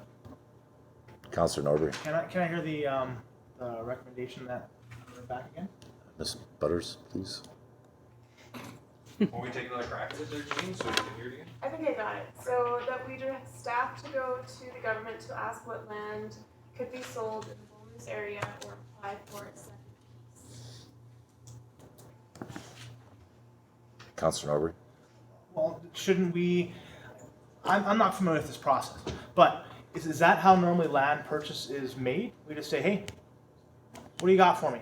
Or do we say, oh, we do our research, this is what we want, this is for our purpose, you know, so that we come prepared and ready to go? It's probably not because they could common practice, but we have put the time in to find this piece of property only to get denied because they're saying this could be a possible gravel mine. So it's or a gravel pit. So it's I think it's a follow-up letter myself. Councillor Kukalka. Yeah, I think I was about to say the same thing. I think, you know, now we're asking them if is there an area that it's not for gravel pits or whatever. Is there an area out there that they know of? If there is, how much, you know, what area is it? How many acres are there? Obviously, they say they do it, then we direct staff to put a purchase. Councillor Majinski, then Councillor Howell. That was my only concern is like how much time and resources are we gonna put into this when they come back to say, how many acres do you want? Where, like, do you want it on the north slope, south slope? Where do you want on which side of the highway, all that, right? Are you gonna be putting in your own power hookups? That's gonna be back and forth questions, and that's all I'm concerned about is going back to them, and then they come back and ask us a million more questions. And is that our decision or is that staff's? So. Councillor Howell. Well, us as a council decided that we wanted a piece of property to look at the possibility of a piece of property out in the Bull Moose Valley. Honestly, just anywhere in along the Bull Moose Valley. So we asked staff, how do we go about it? So staff came up with the plan where they came in and picked a spot based on what we had kind of said, you know, this area looks good, you know, this is close to the power line, it's close to the road, maybe in this area. They came up with a piece that they thought might work. They tried it, didn't work. So all we're saying is, okay, if that process doesn't work, perhaps there's another process. Perhaps when we send that letter, the government will go and say, listen, there's 4 other pieces that are for sale in there that we didn't tell you about, but you may be interested in these ones. Or they may say, you need to just take another swing and a miss at it again and try it. Because we don't seem to know the process. I would have thought that this would have been the process because that's what staff was looking for. They were trying to figure it out for us. But, you know, this is the exact reason why people have such a hard time purchasing land, because it is such a difficult and long process. And if we had to send this to a notice of motion and then come back in the next meeting and then bring it back to council again, we're going to be another 2 months down the road just asking for a letter. And just keep in mind that we've already done this previously in this council, that I, as a councillor, have the right, correct me if I'm wrong, Mr. Wall, to put out any recommendation at any time that I want based on what's here.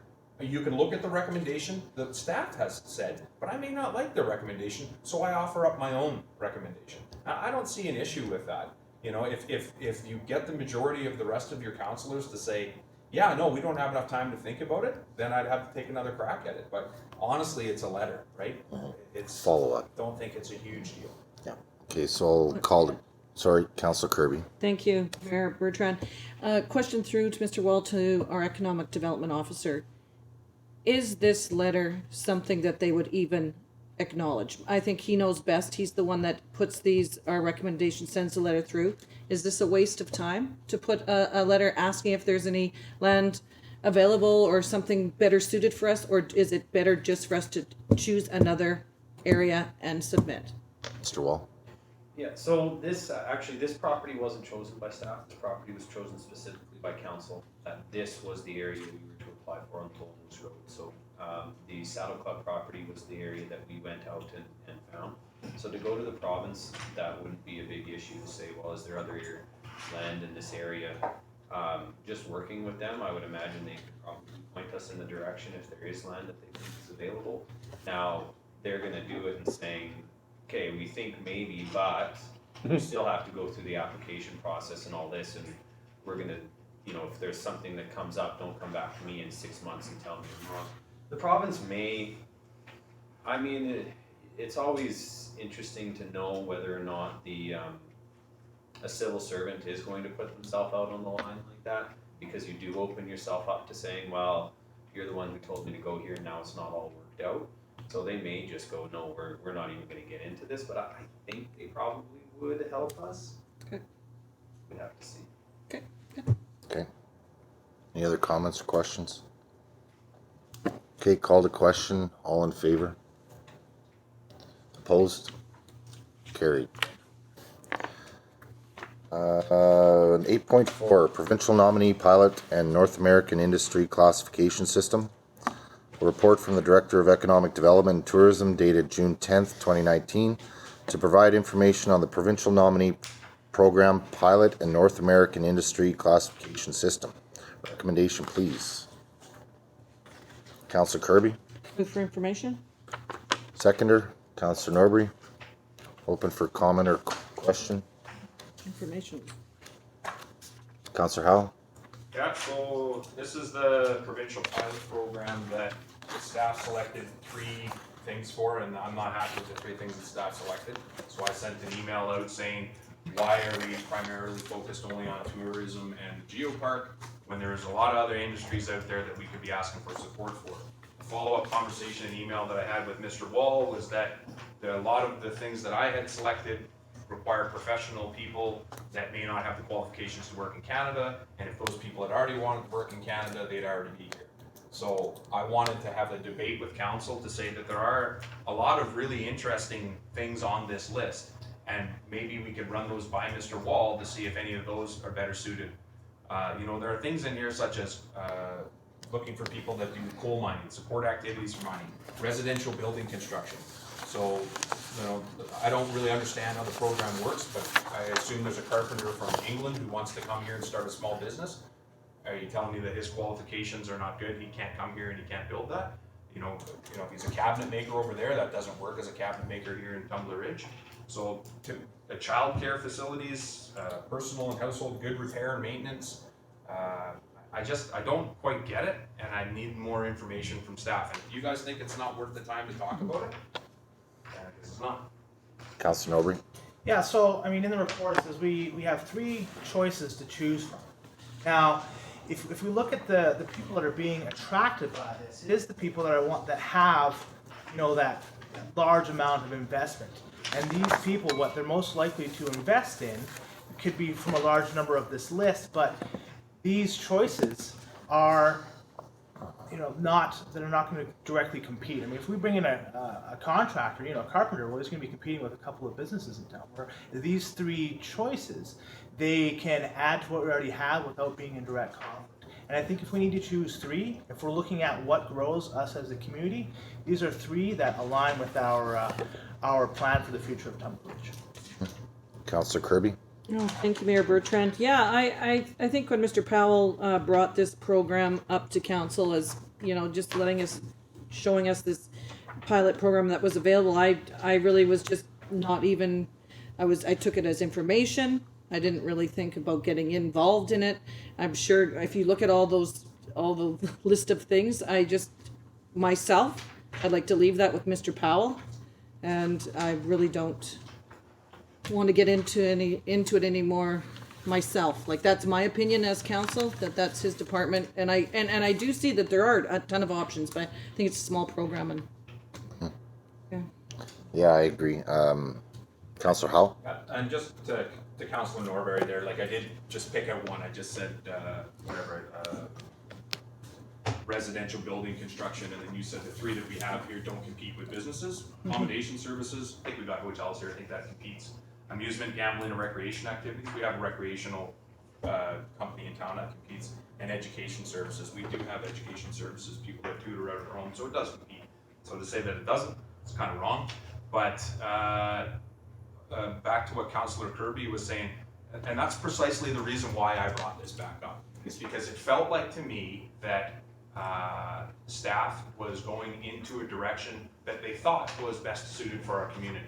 And I disagree with the direction they're going. Staff then came back and told me they selected these because they assumed that this would be the only type of people that would come here, whatever it was.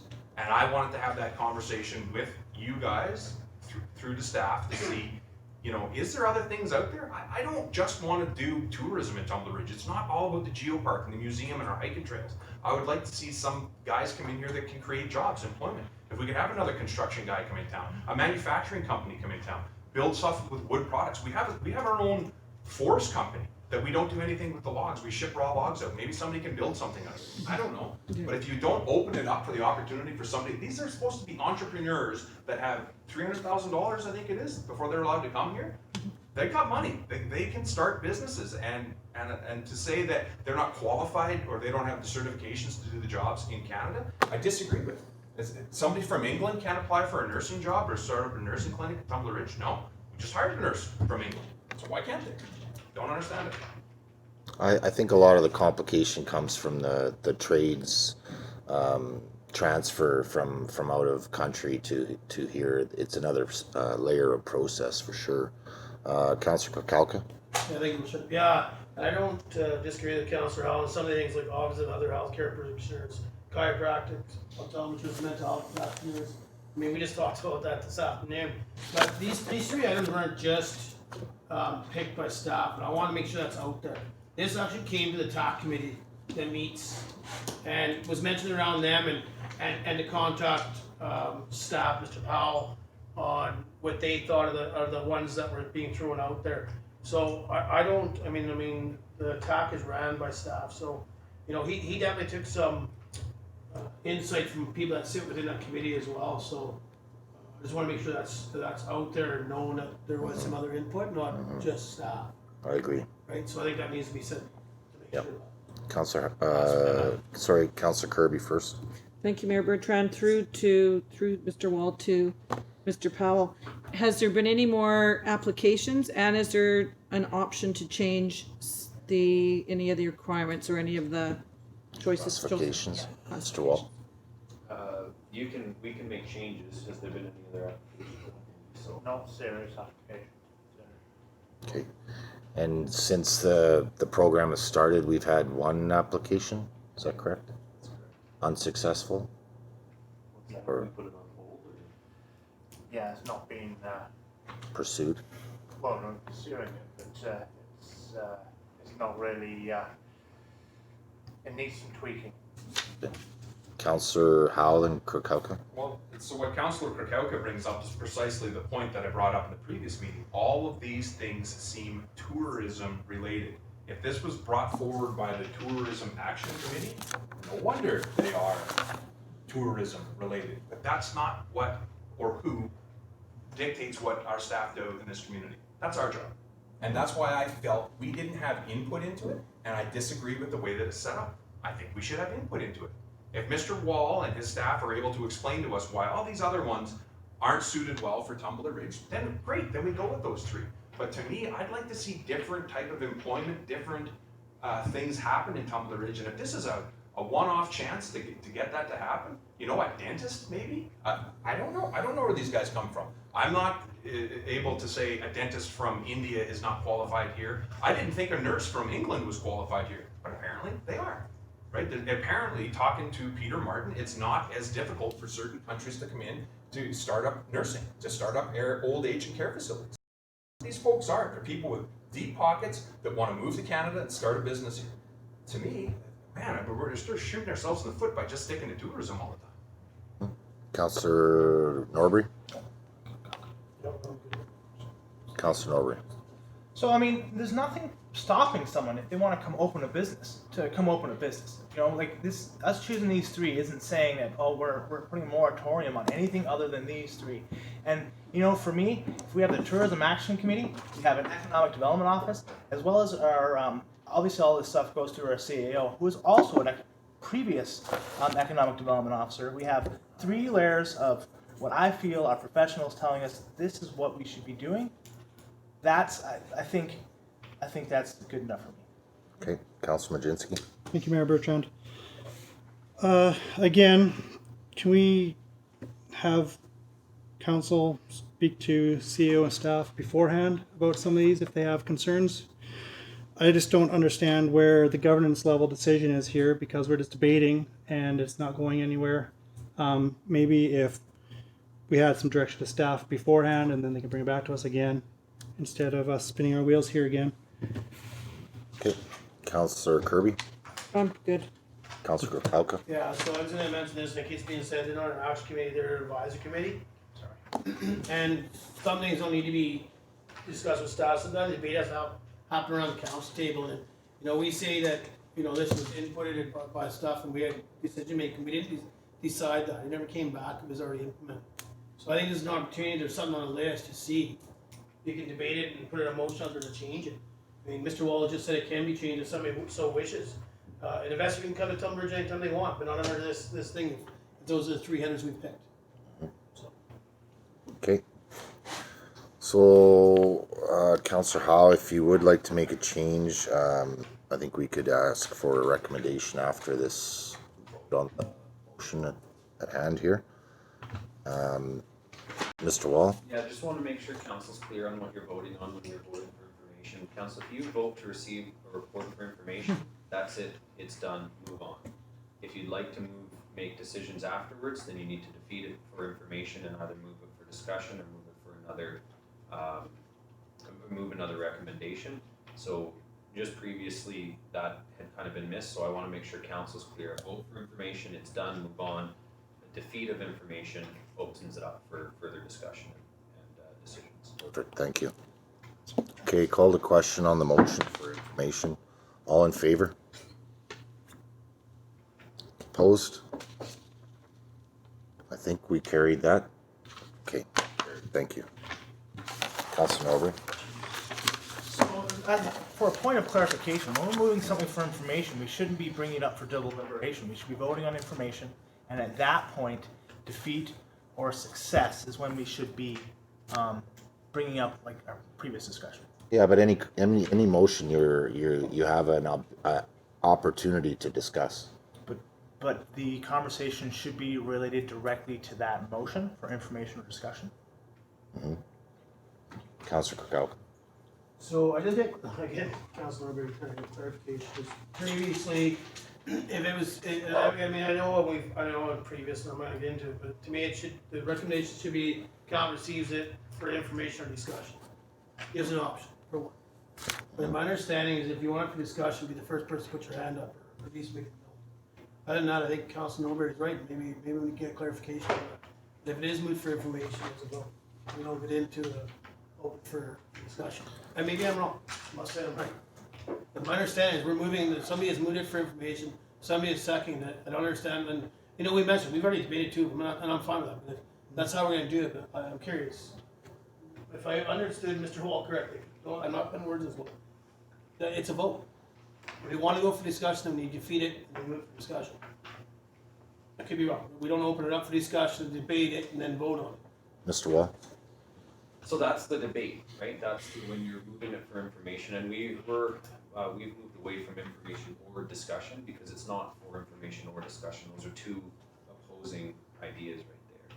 So that's the debate that council had, and I think that was a good healthy debate. You guys talked about, well, we want to discuss this and we want to make a change to it, and then some council said, well, we don't want to discuss it, we don't want to make a change to it. So that's that decision that you have to make right there.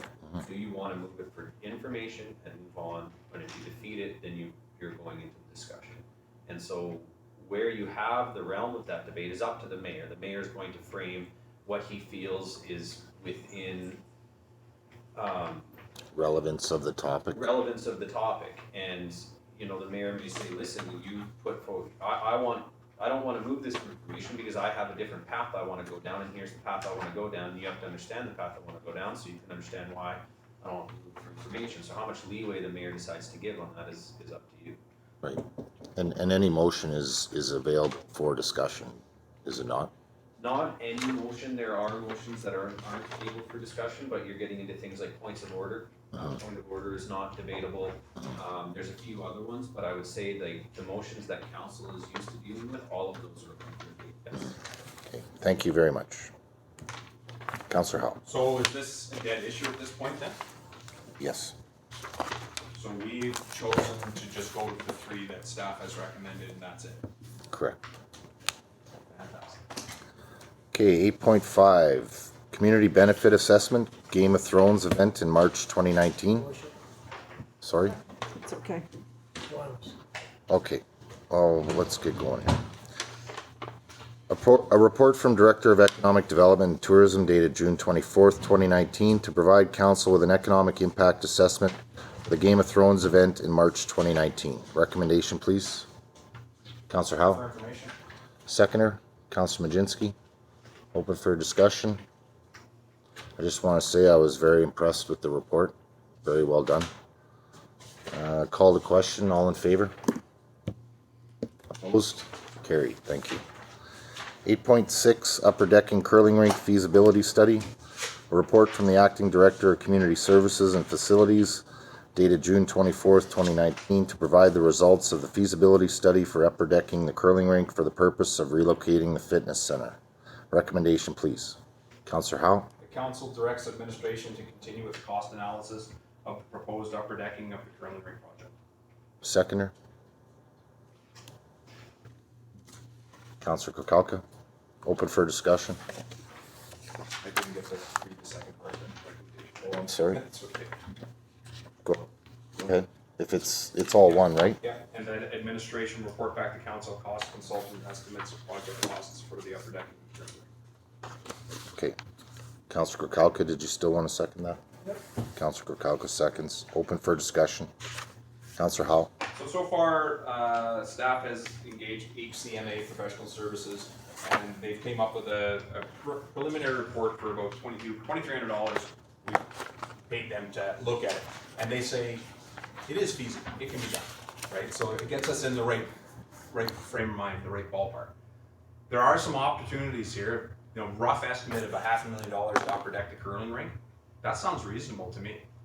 But there is some opportunity here that we may be able to do some other things with it when we actually get their engineer report in on it. For instance, you may be able to actually raise the roof on that building. You may be able to go different trusses on that building. Although that may sound, you know, crazy to folks sitting around the table here, Peace River Coal essentially did the exact same thing within their coal prep plant. They took the roof off their prep plant, added steel, and put the roof back on their prep plant. That's something that has happened. It can happen. Now, if that's an absorbent amount of money, I don't know. But if it needed to go higher, it can go higher. I know there was some discussion about you needed some steps to come into it, which isn't a huge deal either. The posts across on the inside of the curling rink, I'm not crazy about that idea within this report. I think that during curling time, having the posts in the middle of the curling arena wouldn't be that big of an issue. Where it would come an issue is when the curling rink is not in use. If you're having a dance or some other type of a function there, and you've got these poles in the middle of the building. So to me, I think that they've got us on the right track, that it is a possible thing to do, and that we've already budgeted money to look at doing a report to see what we could actually do with this. And I just think it's something that we should continue with. I think it'd be great for the community. Councillor Norbury. Yeah, so I think that I would like to see expansion to our recreation facilities. You know, being a user and talking to other users, I feel that that's a need. But I feel this route, we had a professional come look in. We spent some money to look at the feasibility, and they're coming back at $500,000, and that's not even. I think we're going to go down. We're going to open up a larger can of worms when we open up a 35-year-old building, and we're doing anything to add to that. I think that's going to expand on it. I'd rather take any amount of money, $500,000 less, more, and put it into a newer expansion of the facility, somewhat, because I think we're just throwing good money at bad in this instance. And this, I did read over a lot of. I mean, the engineering specs, that's way over my head. But I mean, looking at this, I don't think they talked about hot cold zones. They're talking about the lighting up there is going to need to be changed. We're going to have to add lighting underneath. I think we're throwing good money at bad, and we'd be better suited to build a whole new building or expansion on our current for that cost. I tend to agree with you, Councillor. The curling rink has got issues right now with a few certain things there. I think if we start constructing in there, I think we're going to open up other issues. Councillor Kirkowka? Yeah, I guess this is more or less what Councilor Norbury was saying. And I do think there'll be an issue sticking steel beams down the middle of some of the laneways for curling. And I quite agree that right now, I mean, we haven't spent much money, but for them to come back and tell us that it is $500,000 or $750,000 upper deck curler, I think we're better off to spend that money on constructing an expansion to the community center if that's what's needed to expand the gym or whatever we're looking at there. And it could be an upper deck and put in the new facility for walking track and running track for the winter. Councilor Norbury hit it too. Once you open this up, who knows what else you're gonna find inside that building. And I think they found that when they did the resodding on the community center, there were some beams that had to be replaced due to rusting and stuff like that. So, yeah. Councillor Kirby. I think Councillor Kirkowka and Councillor Norbury put forward what I was gonna, some of my comments. I'll be voting to see no further action on this. Okay. Councillor Howell. I kind of like how everybody's already got their mind made up before they've heard any of the debate, but the Visitor Information Center cost us what's the last price tag on the Visitor Information Center? 2.4, 2.8 million dollars? Somewhere around there, yeah. Somewhere in there, right? We're talking about a quarter of that price within our facility, within the building that's already existing, that already has a maintenance staff, that already has bathrooms, that already has lighting, electrical, heating system, the HVACs, all that stuff is already within the building. You're talking about creating an entire new building if you wanted to do an expansion. I think for the price of us to hire an engineer to look into this a little bit further, you may not have to have beams in the middle of the ice surface. I mean, we're talking the amount of weight that you'd be talking about putting up in a weight room as compared to the weight of snow that's on that roof is a lot less than what you're gonna get for the weight that's on that building. I don't know why you need beams in the middle of it, and I think if they take a better look at it and they actually do some more stuff on it, it's just $2,300. You know, this is a quick look for them to say, yeah, it's feasible, but you have to do some stuff with it, right? And to say $500,000 for our residents, this is something that our residents are asking for. It's within the building that we already have. You know, lots of people are asking. And the only thing that makes money in the rec center, the way I understand it, last time I looked at it, was the weight room. It's the only thing that makes us money in the district. So to expand it, it's an expansion of services for our town. That 2.3 or 4 million, whatever that building is over there, is for people coming to our town. It's for tourists. Yeah, you might get a little bit of public use out of it from town, but not as much as what you would for something that's within our community center. And $500,000, I might remind you, is less than the interest we make on the money that we have in the bank, which was $625,000 last year in interest. Yeah, I have a feeling that $500,000 is a low estimate.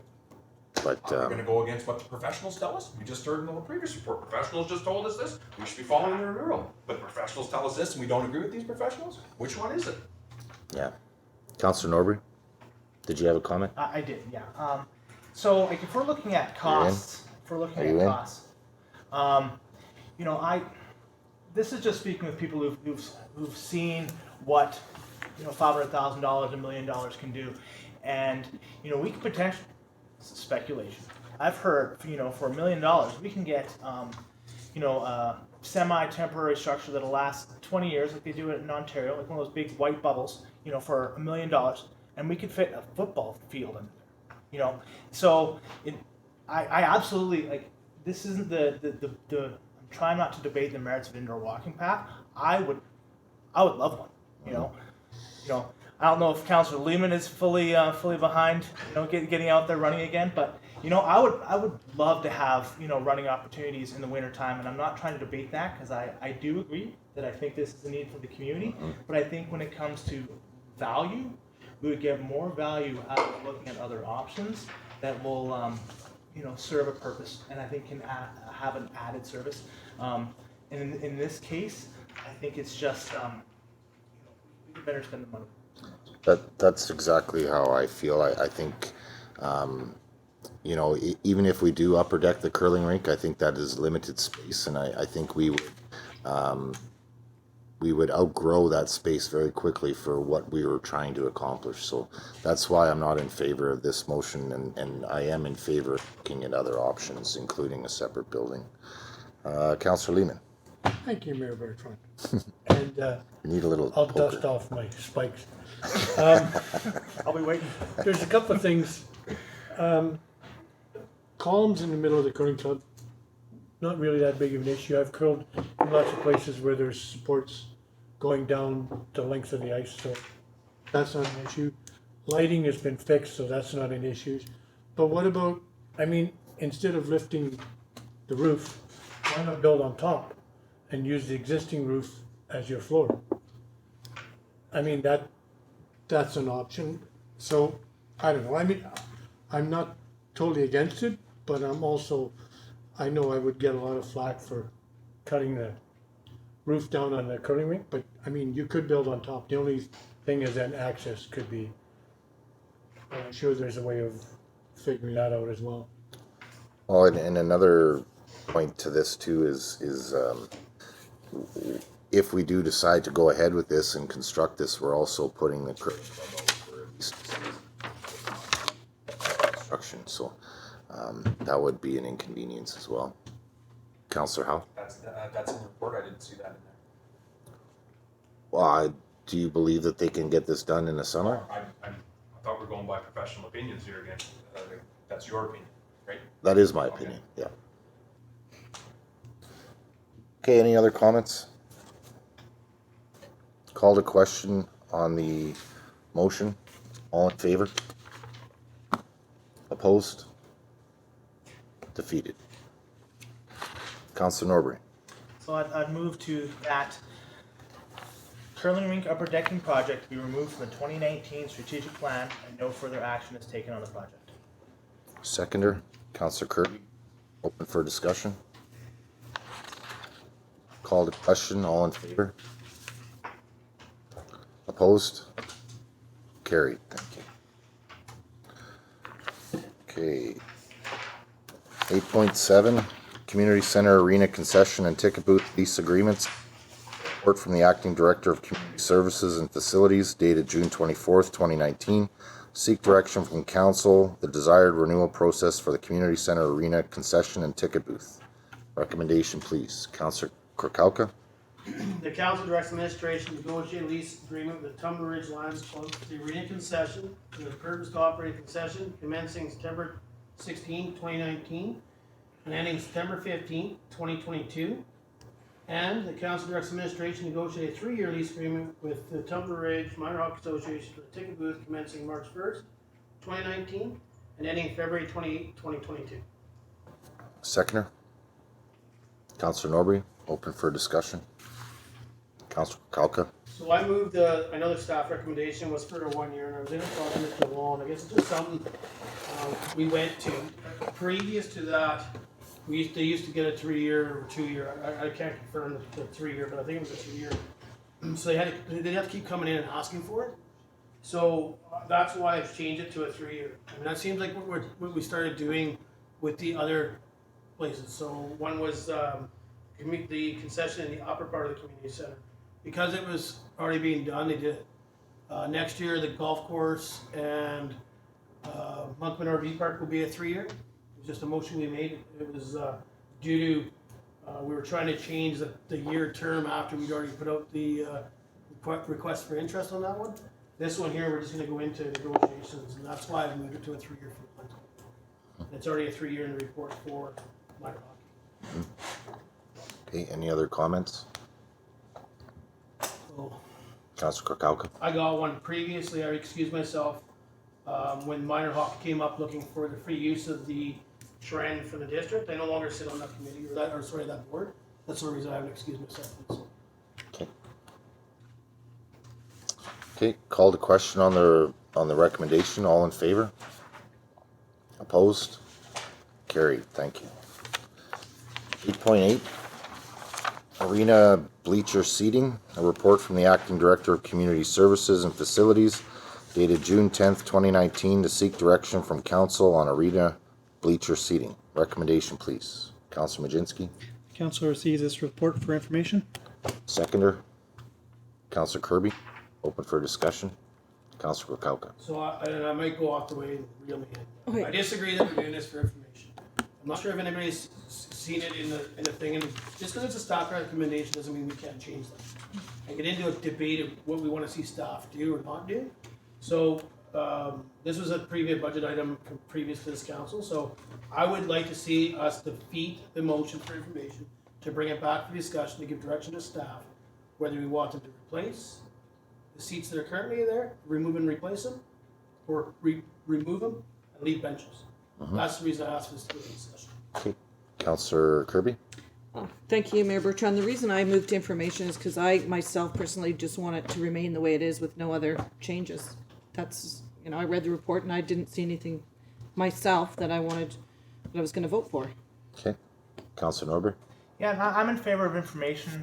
The reason being is that they want to see the seats first before we move for any more direction. Right? I think it makes sense to have the seats come in, take a look at if they serve our purpose, and at that point. Okay. Councillor Krokowka. Yeah, so I don't disagree there, but there's some actually other comments we could actually debate in regards to these seats. But with Councillor Kirby's comment, I was going to say that there's lots of people complaining about the seats that are there today, and that's the reason I want to discuss it. I mean, we have people that leave there that can barely move due to the seating that was installed. Not district's fault. I want to make sure that's clear, but I think we need to speak for the people that are using the seats. Okay. Any other comments? Councillor Lehman. Yeah, thank you, Mayor. I don't like the seats that are in there. They're horrible. So, I'm either moving or changing. But I don't want them left. Okay.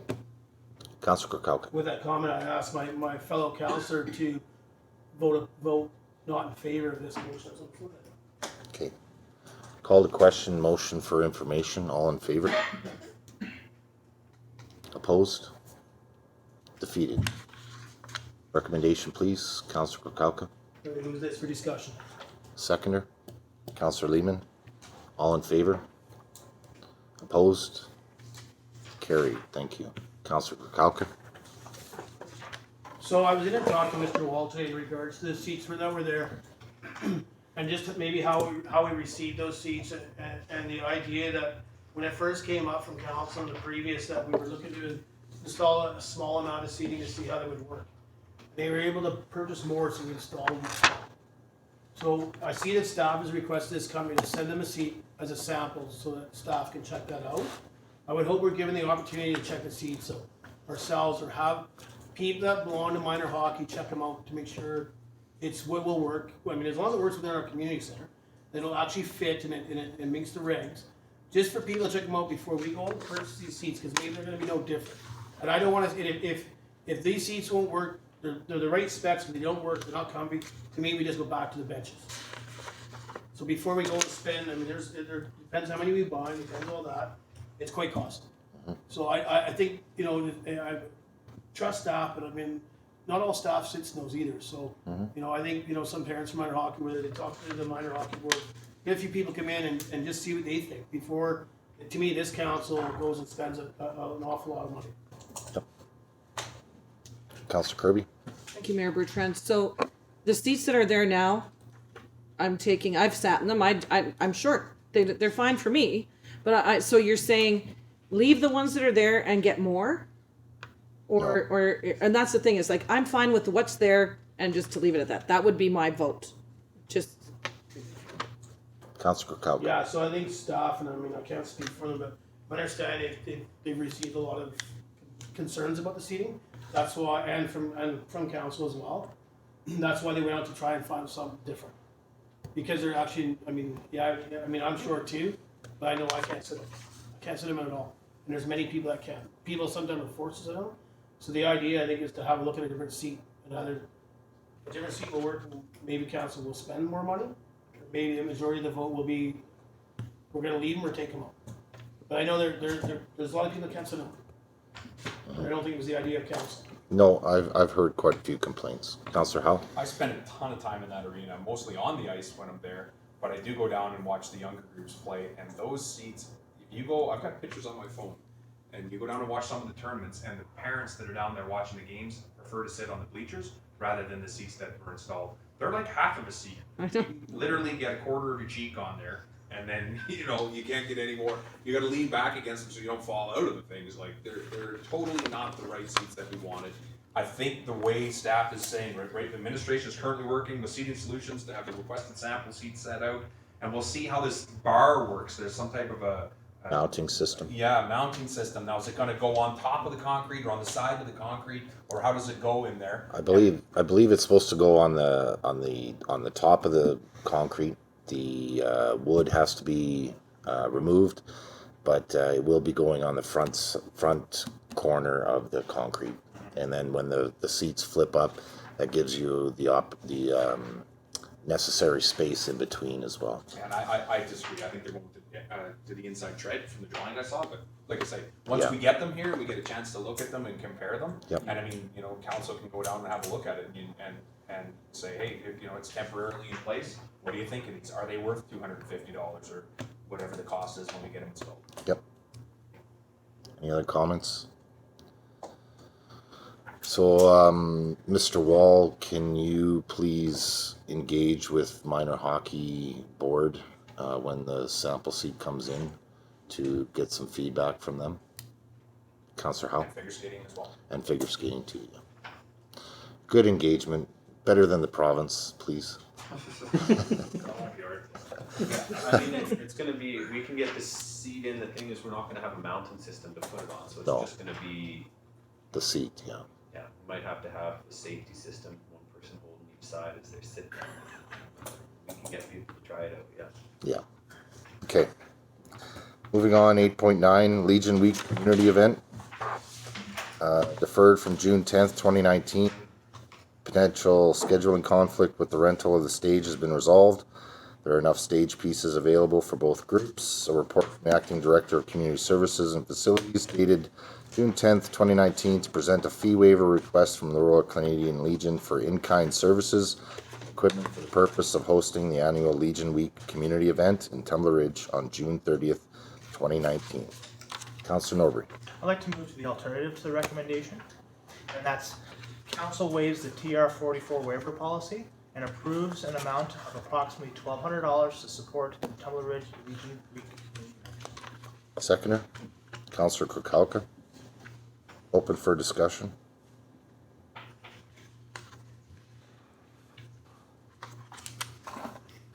Okay, call to question. All in favor? Opposed? Carried. Thank you. 8.10 Canada Day fireworks road closure. A report from the Director of Protective Services dated June 24th, 2019, requesting permission to close Monkman Way between Bergeron Drive and Southgate during the fireworks display on June 30th, 2019 in order to establish the necessary safety zone required to hold the display. Recommendation, please. Councillor Kukalka. The council approves the closure of Monkman Way as per the map in Appendix A from 1800 hours until the end of the fireworks display on June 30th, 2019. Seconder, Councillor Lehman. Any discussion? Councillor Howe. Why do we do it on June 30th and not July 1st? Why is it not on Canada Day? Canada Day celebration should be on Canada Day. From what I understand, it takes in. I've spoken with the fire department about this like not this year, but previously, and it's taking into consideration the statutory holiday for their firefighters and wanting to give that opportunity for them to spend the time with their family instead of being on shift. Councillor Howe? I mean, fair enough, but June 30th is a Sunday. Like, I would think if you're out as a firefighter, you're out camping or doing whatever, you want to come back in on either Sunday or Monday morning or Monday afternoon and then be ready to do the fireworks Monday night. I just don't get the reasoning behind that. To me, I think it should be on Canada Day. Yeah. I understand it's a volunteer fire department, but we do have some paid employees on there that we get paid on a Sunday or a staff holiday regardless. So. Yep. Councillor Kukalka. Yeah, so just on this, and I could be wrong, Councillor Howe, but my understanding this would be done by the fire association. So we'd be all volunteers, so I would think if a couple of paid people that I know that's on the fire department, also one of the fire association, and I could be wrong. But I don't disagree about Canada Day, and I understand why the fire department does it though. And I've been here 12 years, a short time in the community, but I understand why they do it. And the way to solve that problem for council would be to hire the contractor to come in and do it. And I'm not saying take that away from a fire department, but whether they assist the fire department, that is a way the fire department not having to worry about not celebrating Canada Day with their family. You hire a company to do it. That would be the only way to be able to celebrate on the Canada Day, because you're asking volunteers to take time away from their family, which they already do on calls. And they do on Sunday as well. Put it on the 30th or celebrate. Mm-hmm. Councillor Norbury. Yeah, Councillor Kalka nailed it on the head there. I mean, if we want this to be a community event, rather than if we want it to be tailored to our needs on a statutory holiday, we should just pay for a proper organization to do it and allow for all members of our community to enjoy it, including our volunteer fire association. Councillor Kukalka. Yeah, I didn't know, Councillor, how this has meant something. The difference is the town celebrations for Canada Day is on July 1st. So this gives the opportunity to the volunteers of the fire association to go out and take in the Canada Day festivities with their family. They're not, and I mean, I could be wrong, that staff's not planning something for the 30th. I don't believe they are. I haven't seen any advertisements. I've definitely seen an advertisement for the 1st. And that gives these volunteers time to get with their children or their wives or their girlfriends and go partake in the barbecue and games and whatever else the town does. I think that's the reason. Councillor Howe. And fair enough, that may be what it is. I mean, we do have the fire chief sitting here. It'd be nice to hear what he has to say about it through Mr. Wall or whatever, but part of it is too, is maybe they don't even realize that, maybe the firefighters don't even realize that we would be willing to maybe pay for a company to come in and put the fireworks on. Or maybe the firefighters look at that's a very event that they're very proud to host and very proud to put on, and they enjoy it and they want to do it. So, just to have the conversation with the fire department and say, like, listen, if you want to enjoy Canada Day rather than put these fireworks on, you know, we're not opposed to paying for a company to come in to put them on. Perhaps if that conversation is just had with the fire department, maybe we could get a better explanation of why we can't do it on actual camera. Mr. Wall, did you want to have Chief Curry to talk or explain any of that? Councillor Coca explained it well. I think the festivities are on Canada Day and the department likes to. that's the way I understand it, yeah. Yeah. Councillor Kirby? Thank you, Mayor Bertrand. I agree with Councillor Howell. We've had residents ask, why do we not celebrate it Canada Day on Canada Day? And maybe it is something that we look at.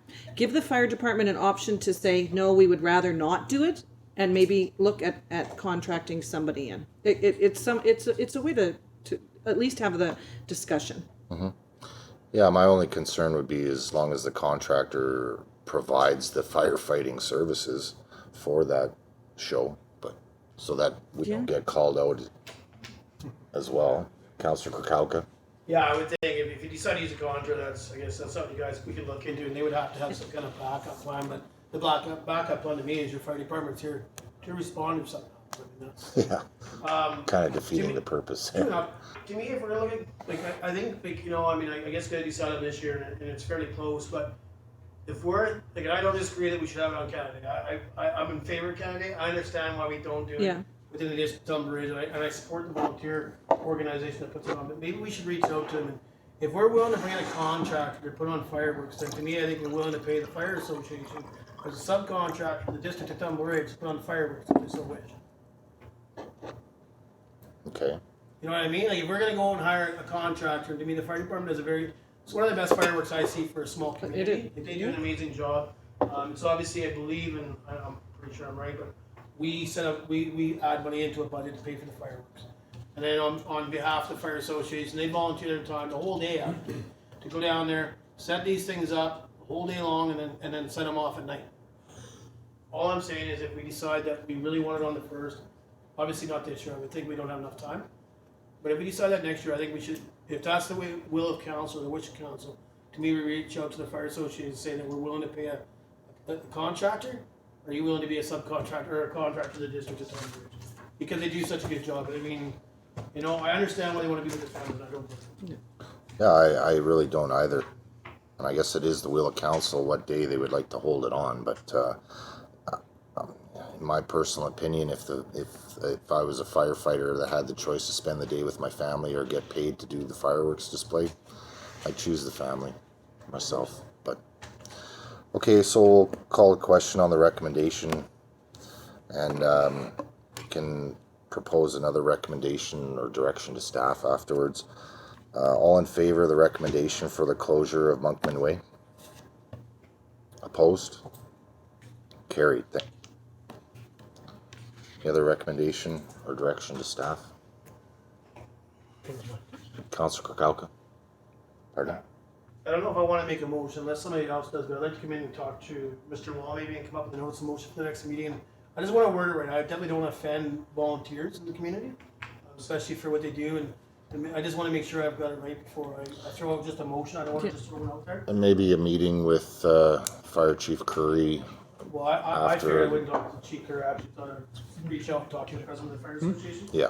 And Mr. Wall. But if somebody else from council wanted to make a motion, I think I want to try to, you know, I don't want to offend the fire. Yeah, I think we need to have some background information there and maybe work with the Firefighter Association to come up with a solution there. Okay. Councillor Majinski, did you have something? Nope. Okay. 8.11, GRIZFEST Parade. Report from the Acting Director of Community Services and Facilities dated June 24th, 2019. To seek direction from council if they wish to see the annual GRIZFEST Parade proceed. Recommendation, please. Councillor Kukalka. I don't have a recommendation, or I'm not reading that recommendation. I'll leave it to somebody else. But I'm just going to make a comment, and I've seen lots of reports in this agenda from the acting director of community service, and I think there's going to be some questions, or I had some questions. I was going to talk to Mr. Wall. Maybe he'll be able to answer them. I just don't understand why we don't have senior staff or acting senior staff when they have reports submitted on our agenda in the meeting. Mr. Wall, can you comment on that? Usually it is the case, but Ms. McKay is off today. She's not been feeling well the past couple of days. okay. Councillor Kirby. Thank you, Mayor Bertrand. Yeah, I'm not sure if I want to read that recommendation either, because it seems to me they call it the GRIZFEST Parade, but yet it's just passing the buck on to any organization that wants to do it. The chamber will do it. Yeah, you know, it's whether our community wants to hold a parade, and I guess for now we're going to have to it's going to have to go to staff. This year, it's too late for Canada Day. We won't have a GRIZFest, and we might never have one. You know, it's not.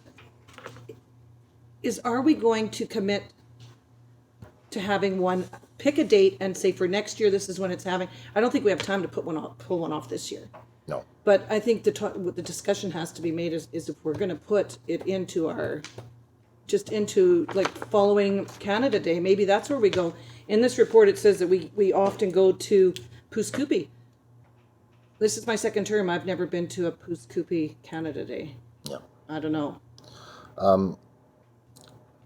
Councillor Kirkcalka.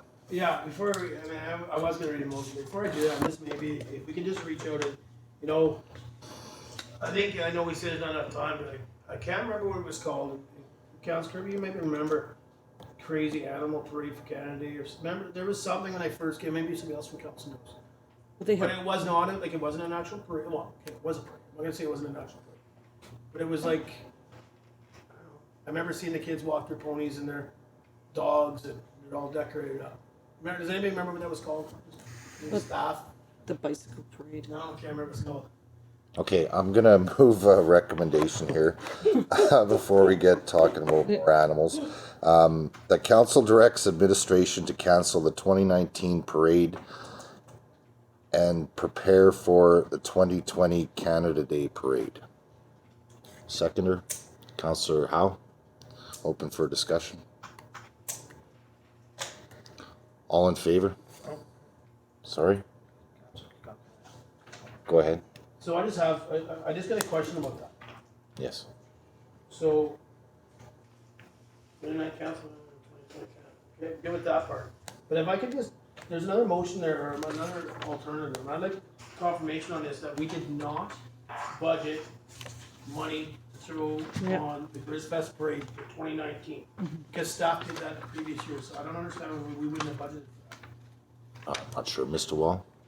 Last year, council approved funds to organize it because it wasn't being done by the outside groups, that it's not something that we've taken on the organization usually. So I think last year, council had asked chamber, before that it was chamber and then TRD, so it's been organized by a number of different groups. So, you know, to Councillor Kirby's point, it's not a imposition for the district to organize the parade. It's what our recreation department does. Councillor Norbury? So, my issue with hosting a GRIZFest parade this year is that we're having a parade on August 3rd without any festival attached to it. Like this, the parade was supposed to be an extension of GRIZFest to, get it going, and, just to have a parade on, the weekend before Emperor's Challenge weekend seems out of place, and That's why I suggested that we go towards Canada Day. Any other comments? Better look again, just in case. Councillor Kirby? Yeah, just for budgeting for 2020, what is the $2,000 going to be? What will that cover? Just Mr. Wall? Advertising and overtime, since we have to get people to work on the weekends to organize a marshal. Councillor Kirby? Yeah, usually like when a non-profit group does it, all they have to, like, the district just closed the road. They don't have to put any money into it. But at this point, we do not have any GRIZFest. We don't have floats like we used to have. We don't have, that should be even addressed, is that, even going to Puskupi, we used to have a decent float to take out of the community, which we don't have anymore. So maybe that's something to look into.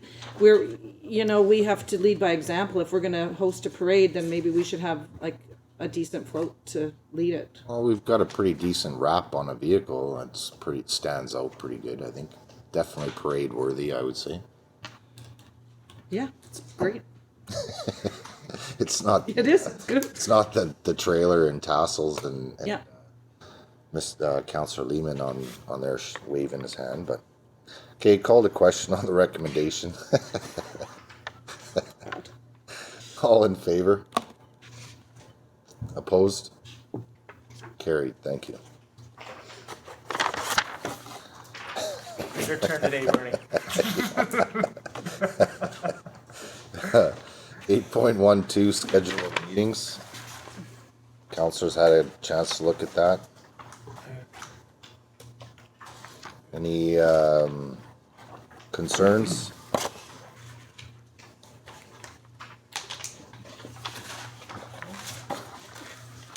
Okay, notice of motions. Councillor Norbury. So I have two notice of motions I'd like to put forward. Number one, that a contract be drafted and submitted to council for a part-time contract volunteer coordination with an annual budget of $20,000 per year, which includes insurance and other expense requirements. A second notice of motion, Yeah, oh, sorry, go ahead. that a larger emphasis be put on a community-wide event calendar.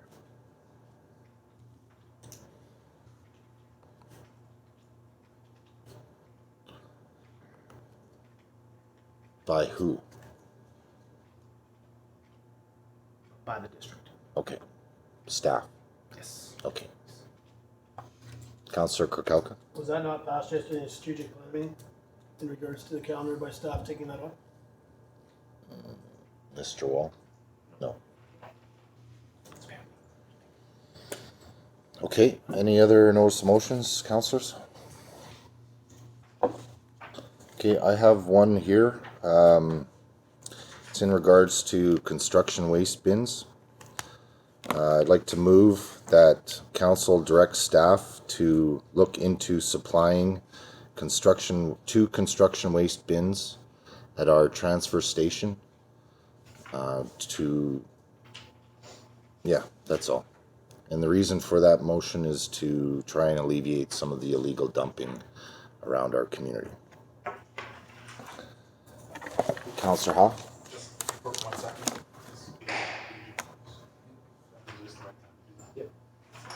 Councillor Hall? So I put a notice of motion on as well. Okay. This comes from the Mayor's Task Force on your health needs.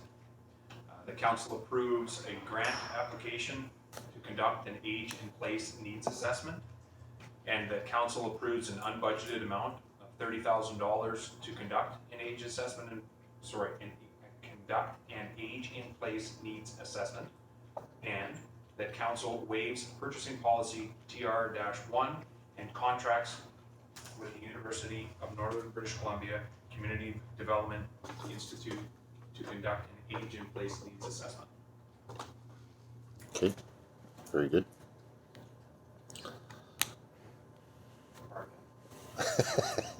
Very well done.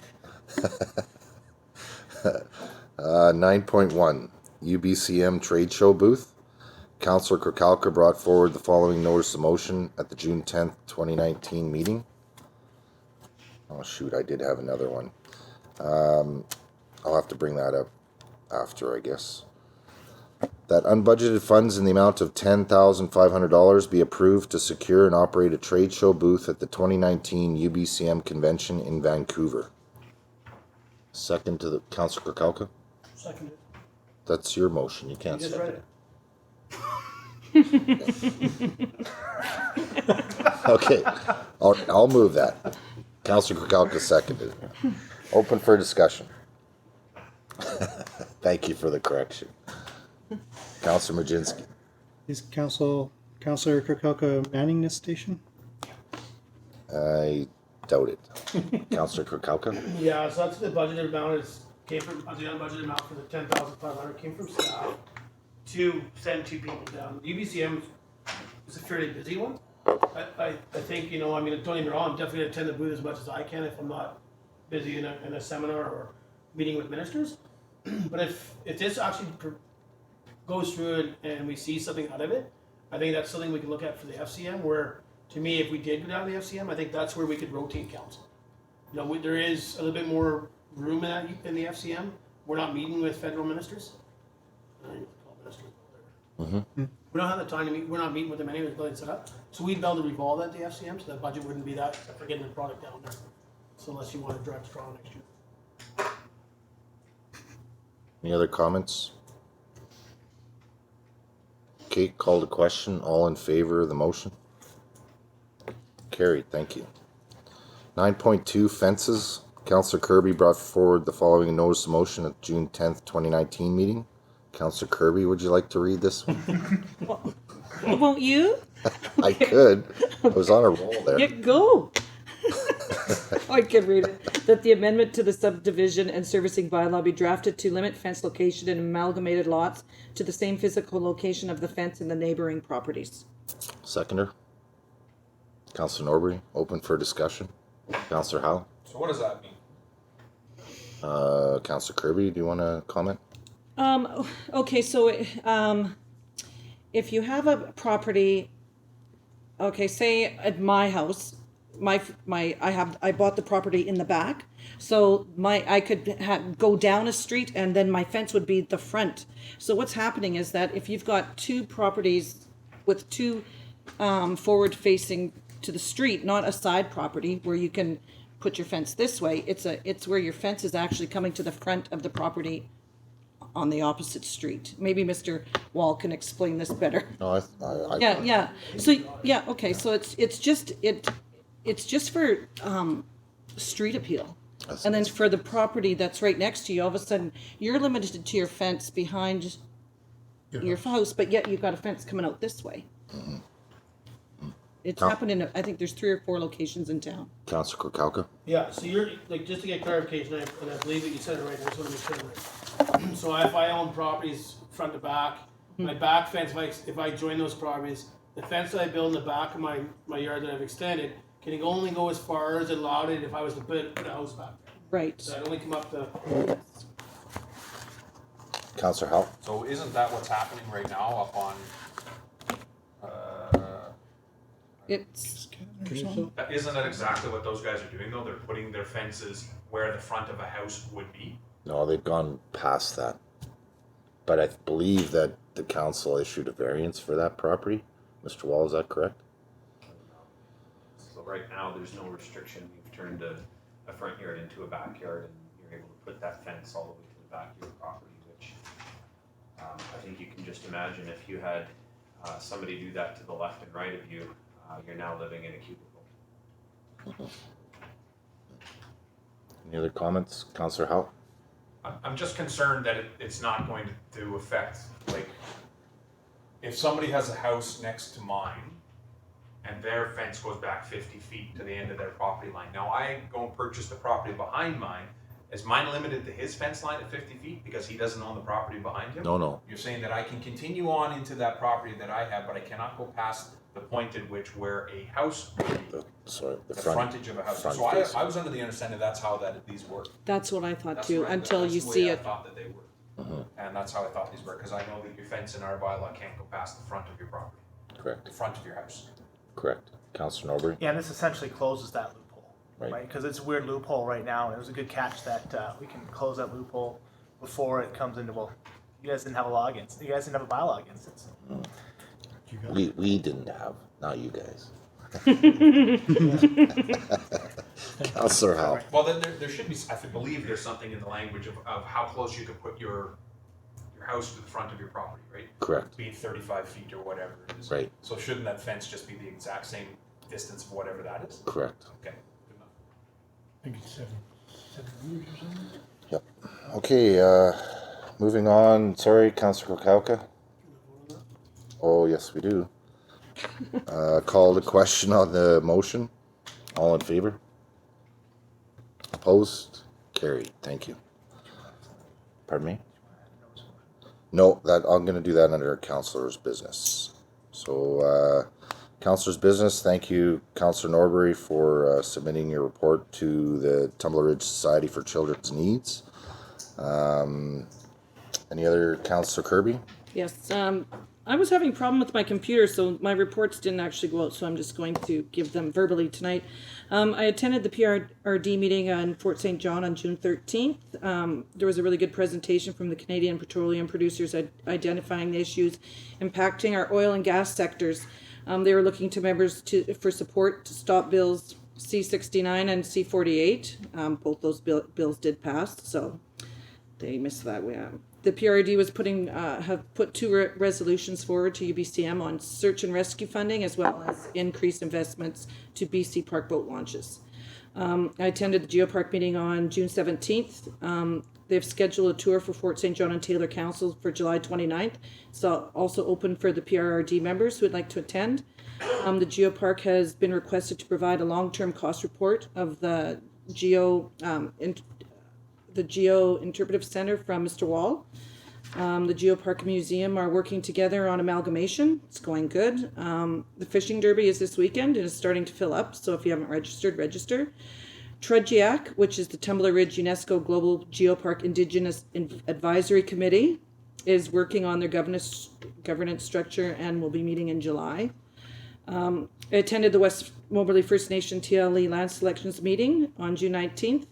Anticipated a larger attendance at the meeting, but the VIC was an adequate venue for this. I'd just like to thank Moberly Council for their presentation. Also, I attended the Northeast Advisory Committee in Fort St. John on the 21st. The third intake of the 2019 resulted in 11 applications, and this was a total funding of $522,559. These results of the votes are still enclosed, and it will still leave over $514,000 for the remaining intake, which will happen in August. This meeting that I attended, the RAC meeting, will be held in Tumbler Ridge in September at the Coal Forum. Wow. Yeah. Been busy. Yeah. Just one question about those applications. What are those applications for? That gave out 500,000. Okay, so it would be things like the Willow Hall had put in for their renovations to the kitchen. Previously, we've had the pump track, just things like that. That was the one. The one was from Tumbler in that intake. So there was things like, well, each community will put forward their groups. So with, there was. It could be 100 different things. It went from Camp Segatawa to the hockey camps to libraries to. Okay, great. Any other council business? Councillor Howe? I'd just like to review my last set of notes that I took from the TR Health Needs agenda. I know I haven't done a proper formal letters like Councillor Norbury does here, but I have some information here that I want to share, and I want to get it out with council here.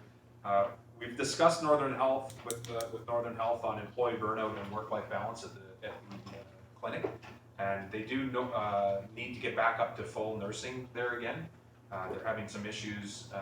They tend to not have enough nurses, and the ones that are there get overworked and end up leaving. Northern Health does have a fatigue policy, but they're able to waive that fatigue policy if we need nurses to go in, and that's something that's becoming an issue over there. We did have a conversation with psychiatrists in town about mental health in Tumbler Ridge.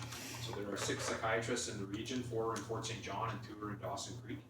The one that comes to Tumbler Ridge comes monthly, and patients they say, Northern Health says that the patients are stacked up pretty good in Tumbler Ridge, but you get better chance of seeing a psychiatrist based out of Tumbler Ridge than you do other places because we have a guaranteed spot. That's what they said. Time from referral to initial visit is shorter in Tumbler Ridge than it would be for somebody who lives in Fort St. John or Dawson Creek. That's the only specialist that we have that comes to Tumbler Ridge is a psychiatrist. And they also have started what's called video conferencing with doctors to prescribe medication, and that is now up and running. And that is specifically to do with psychiatrists. They can conference with one psychiatrist and one doctor in Dawson Creek who is licensed to prescribe psychiatric medicine. There's nothing planned for renovations at the community or at the clinic at this time. They did, however, had some conversation that there is still room for a dentist in that building. And Dr. Helm also pointed out to me that as in his years being in Tumbler Ridge, the dental offices have been in 4 different locations within that building. So there seems to be a possibility that we may be able to get a dentist into that building. We talked about recruitment fairs and a Tumbler Ridge package. There seems to be some hesitancy on Northern Health side to allow us to come to some of these recruitment fairs. But there was discussion that the mayor out of Fort St. John, Lori Ackerman, has something that she does where she goes to some type, or they have a group that goes, that maybe tries to recruit nurses and doctors and healthcare professionals outside of Northern Health. So we're going to get some more information and look into that. And some ideas that are starting to come out of this committee, besides the first recommendation that's come out. The second one that we're starting to throw around a little bit here is an offering of scholarships for lab, x-ray tech, nurses, for any students coming out of Tumbler Ridge. So kind of the idea there being is that we'd have a forgivable loan. If a kid wanted to go into x-ray tech or something out of Tumbler Ridge, we would pay, I don't know, whatever, $20,000. And if they came and worked for 2 years back in their home community, that's a forgivable loan. So that's something that we're throwing around as a scholarship idea and to give our kids another option to something they may be wanting to get into for those that might not have the money to do it. And another idea that's starting to float around right now is a housing co-op.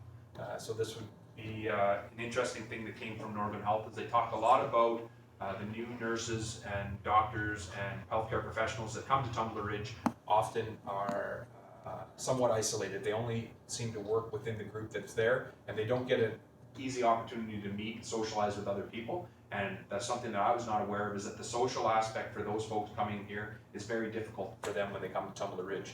So similar to a situation that I was told to about new teachers that come to Tumbler Ridge. So we're throwing around ideas about the possibility, and obviously this has all through council, about some type of a co-op building where we would maybe construct some type of a fourplex that we'd be able to, for a year at a time, as a nurse comes in, you have a place to stay for a year. It would also be coupled with perhaps school teachers that come to the town for a year to give them an easier option to come to Tumbler Ridge to try to attract people to Tumbler Ridge. So that's what I have for that.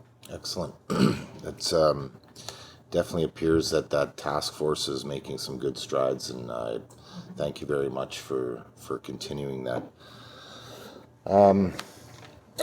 I've got a list here of my business and meetings since the last meeting here. So yesterday we had our strategic planning meeting. It was a full day of discussion, and I think it was well needed, and I think it was quite successful as well. Thank you all council for attending that. I met with Superintendent Cloutier from SD 59 and School Board Trustee Mrs. Julik. First time meeting with the superintendent, and as well as Mrs. Julik in the school board trustee position. So I was really trying to get an understanding of the school district as a whole, and where Tumbler Ridge falls in that school district, and starting to build a relationship to hopefully partner up on some initiatives later on. Had a mining and jobs task force conference call here. So the mining jobs task force that previous Mayor McPherson sat on, and I took his spot on. That, just to update council, that report has gone to the ministry beginning of this year. The Ministry of Mines and the Premier have accepted that report wholeheartedly. They're very impressed with it, and a lot of the initiatives and actions in that report have gone to budget already. And now this task force members are continuing on to become an implementation committee for the 24 actions in that report. Had a meeting with Resource Municipalities Coalition in Fort St. John at the Oil and Gas Commission. It was a good meeting. We were discussing UBCM meetings and what we want to bring forward to UBCM, and also had a tour of the Oil and Gas Commission's core sampling storage area. There's a lot of cores there. Go-karts, had the pleasure of attending the go-kart race. That was fantastic. Absolute hats off to the teachers and the secondary school for putting on a fantastic program and race. We did have a bit of an incident there, but luckily we had ambulance and fire rescue truck there to respond, and I think as far as I understand, it wasn't as serious as it could be.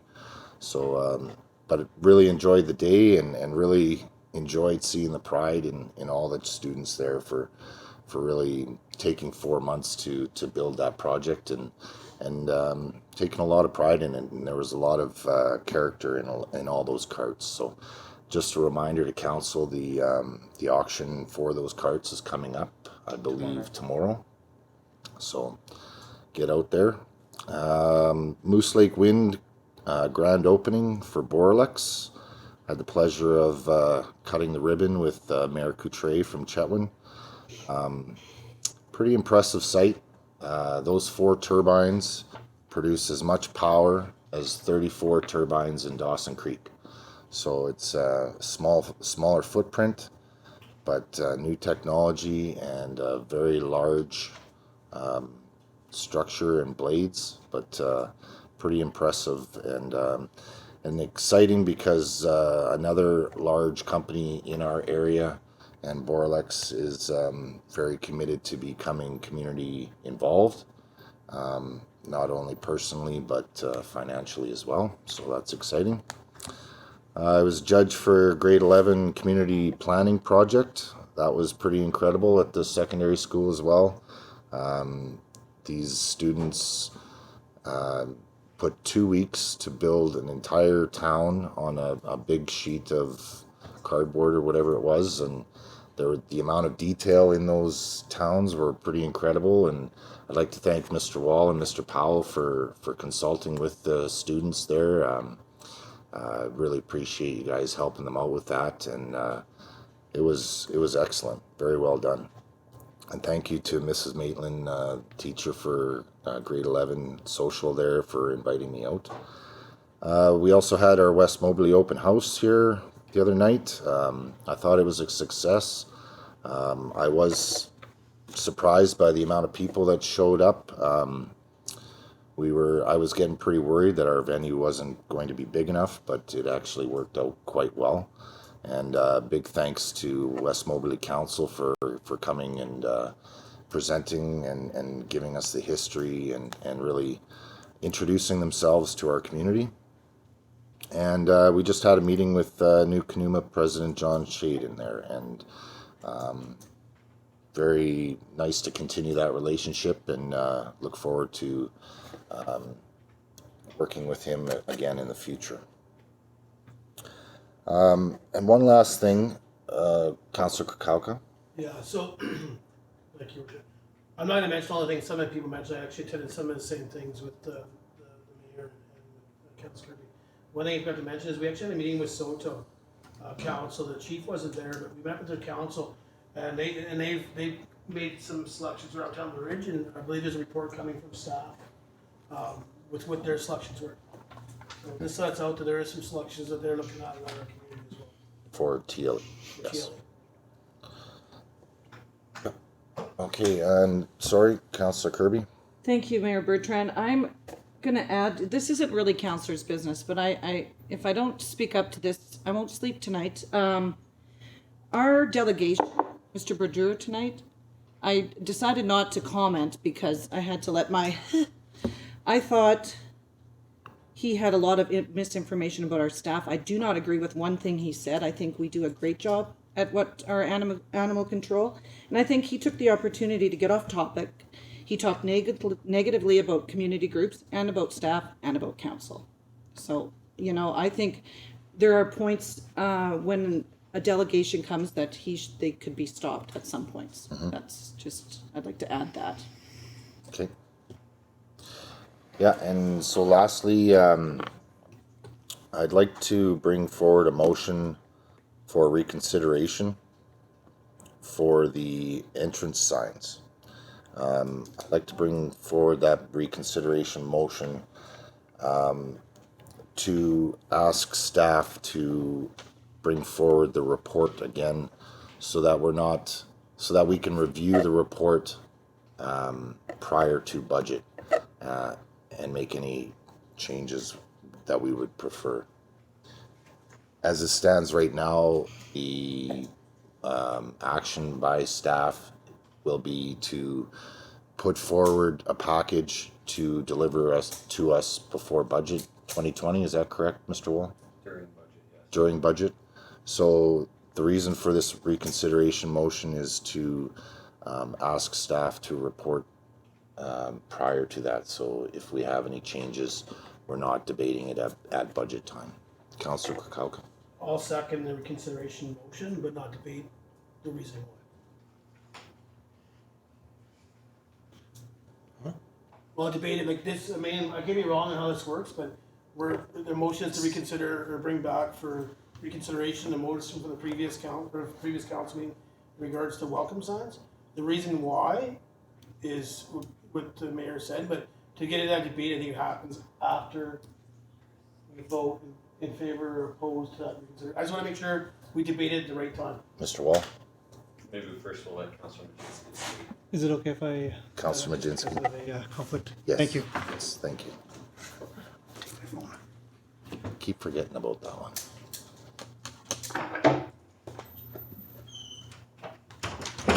Mr. Wall. So the first thing is the motion to reconsider. So what council would be taking up is the motion to reconsider the direction to staff to install BC hydropower at That's all the sign locations.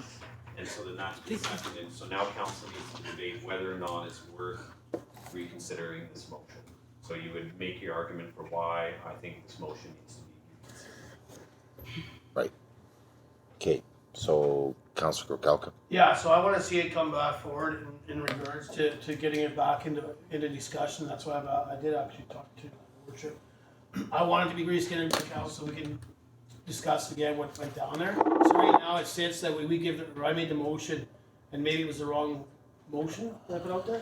And the reason I said is right now the direction for staff is to go out, pick the 3 locations that are best suited to hook up BC Hydro, bring it back during the budget discussion in 2020. Where if we don't like something and we put it down, maybe it doesn't get done again next year. So I would like to have it reconsidered so we can have it directed back to staff to come back with a report with their locations, the amounts, and that way if the majority approves that report to move it into the budget, then it's probably something that's going to pass in our budget and not be defeated again.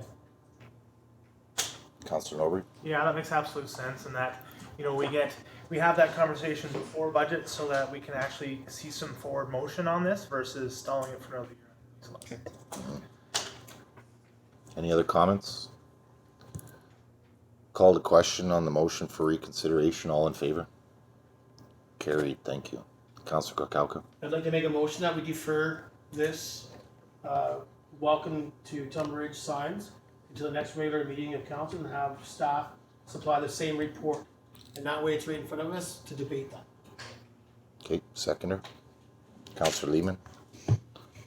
All in favor? Opposed? Carried. Thank you.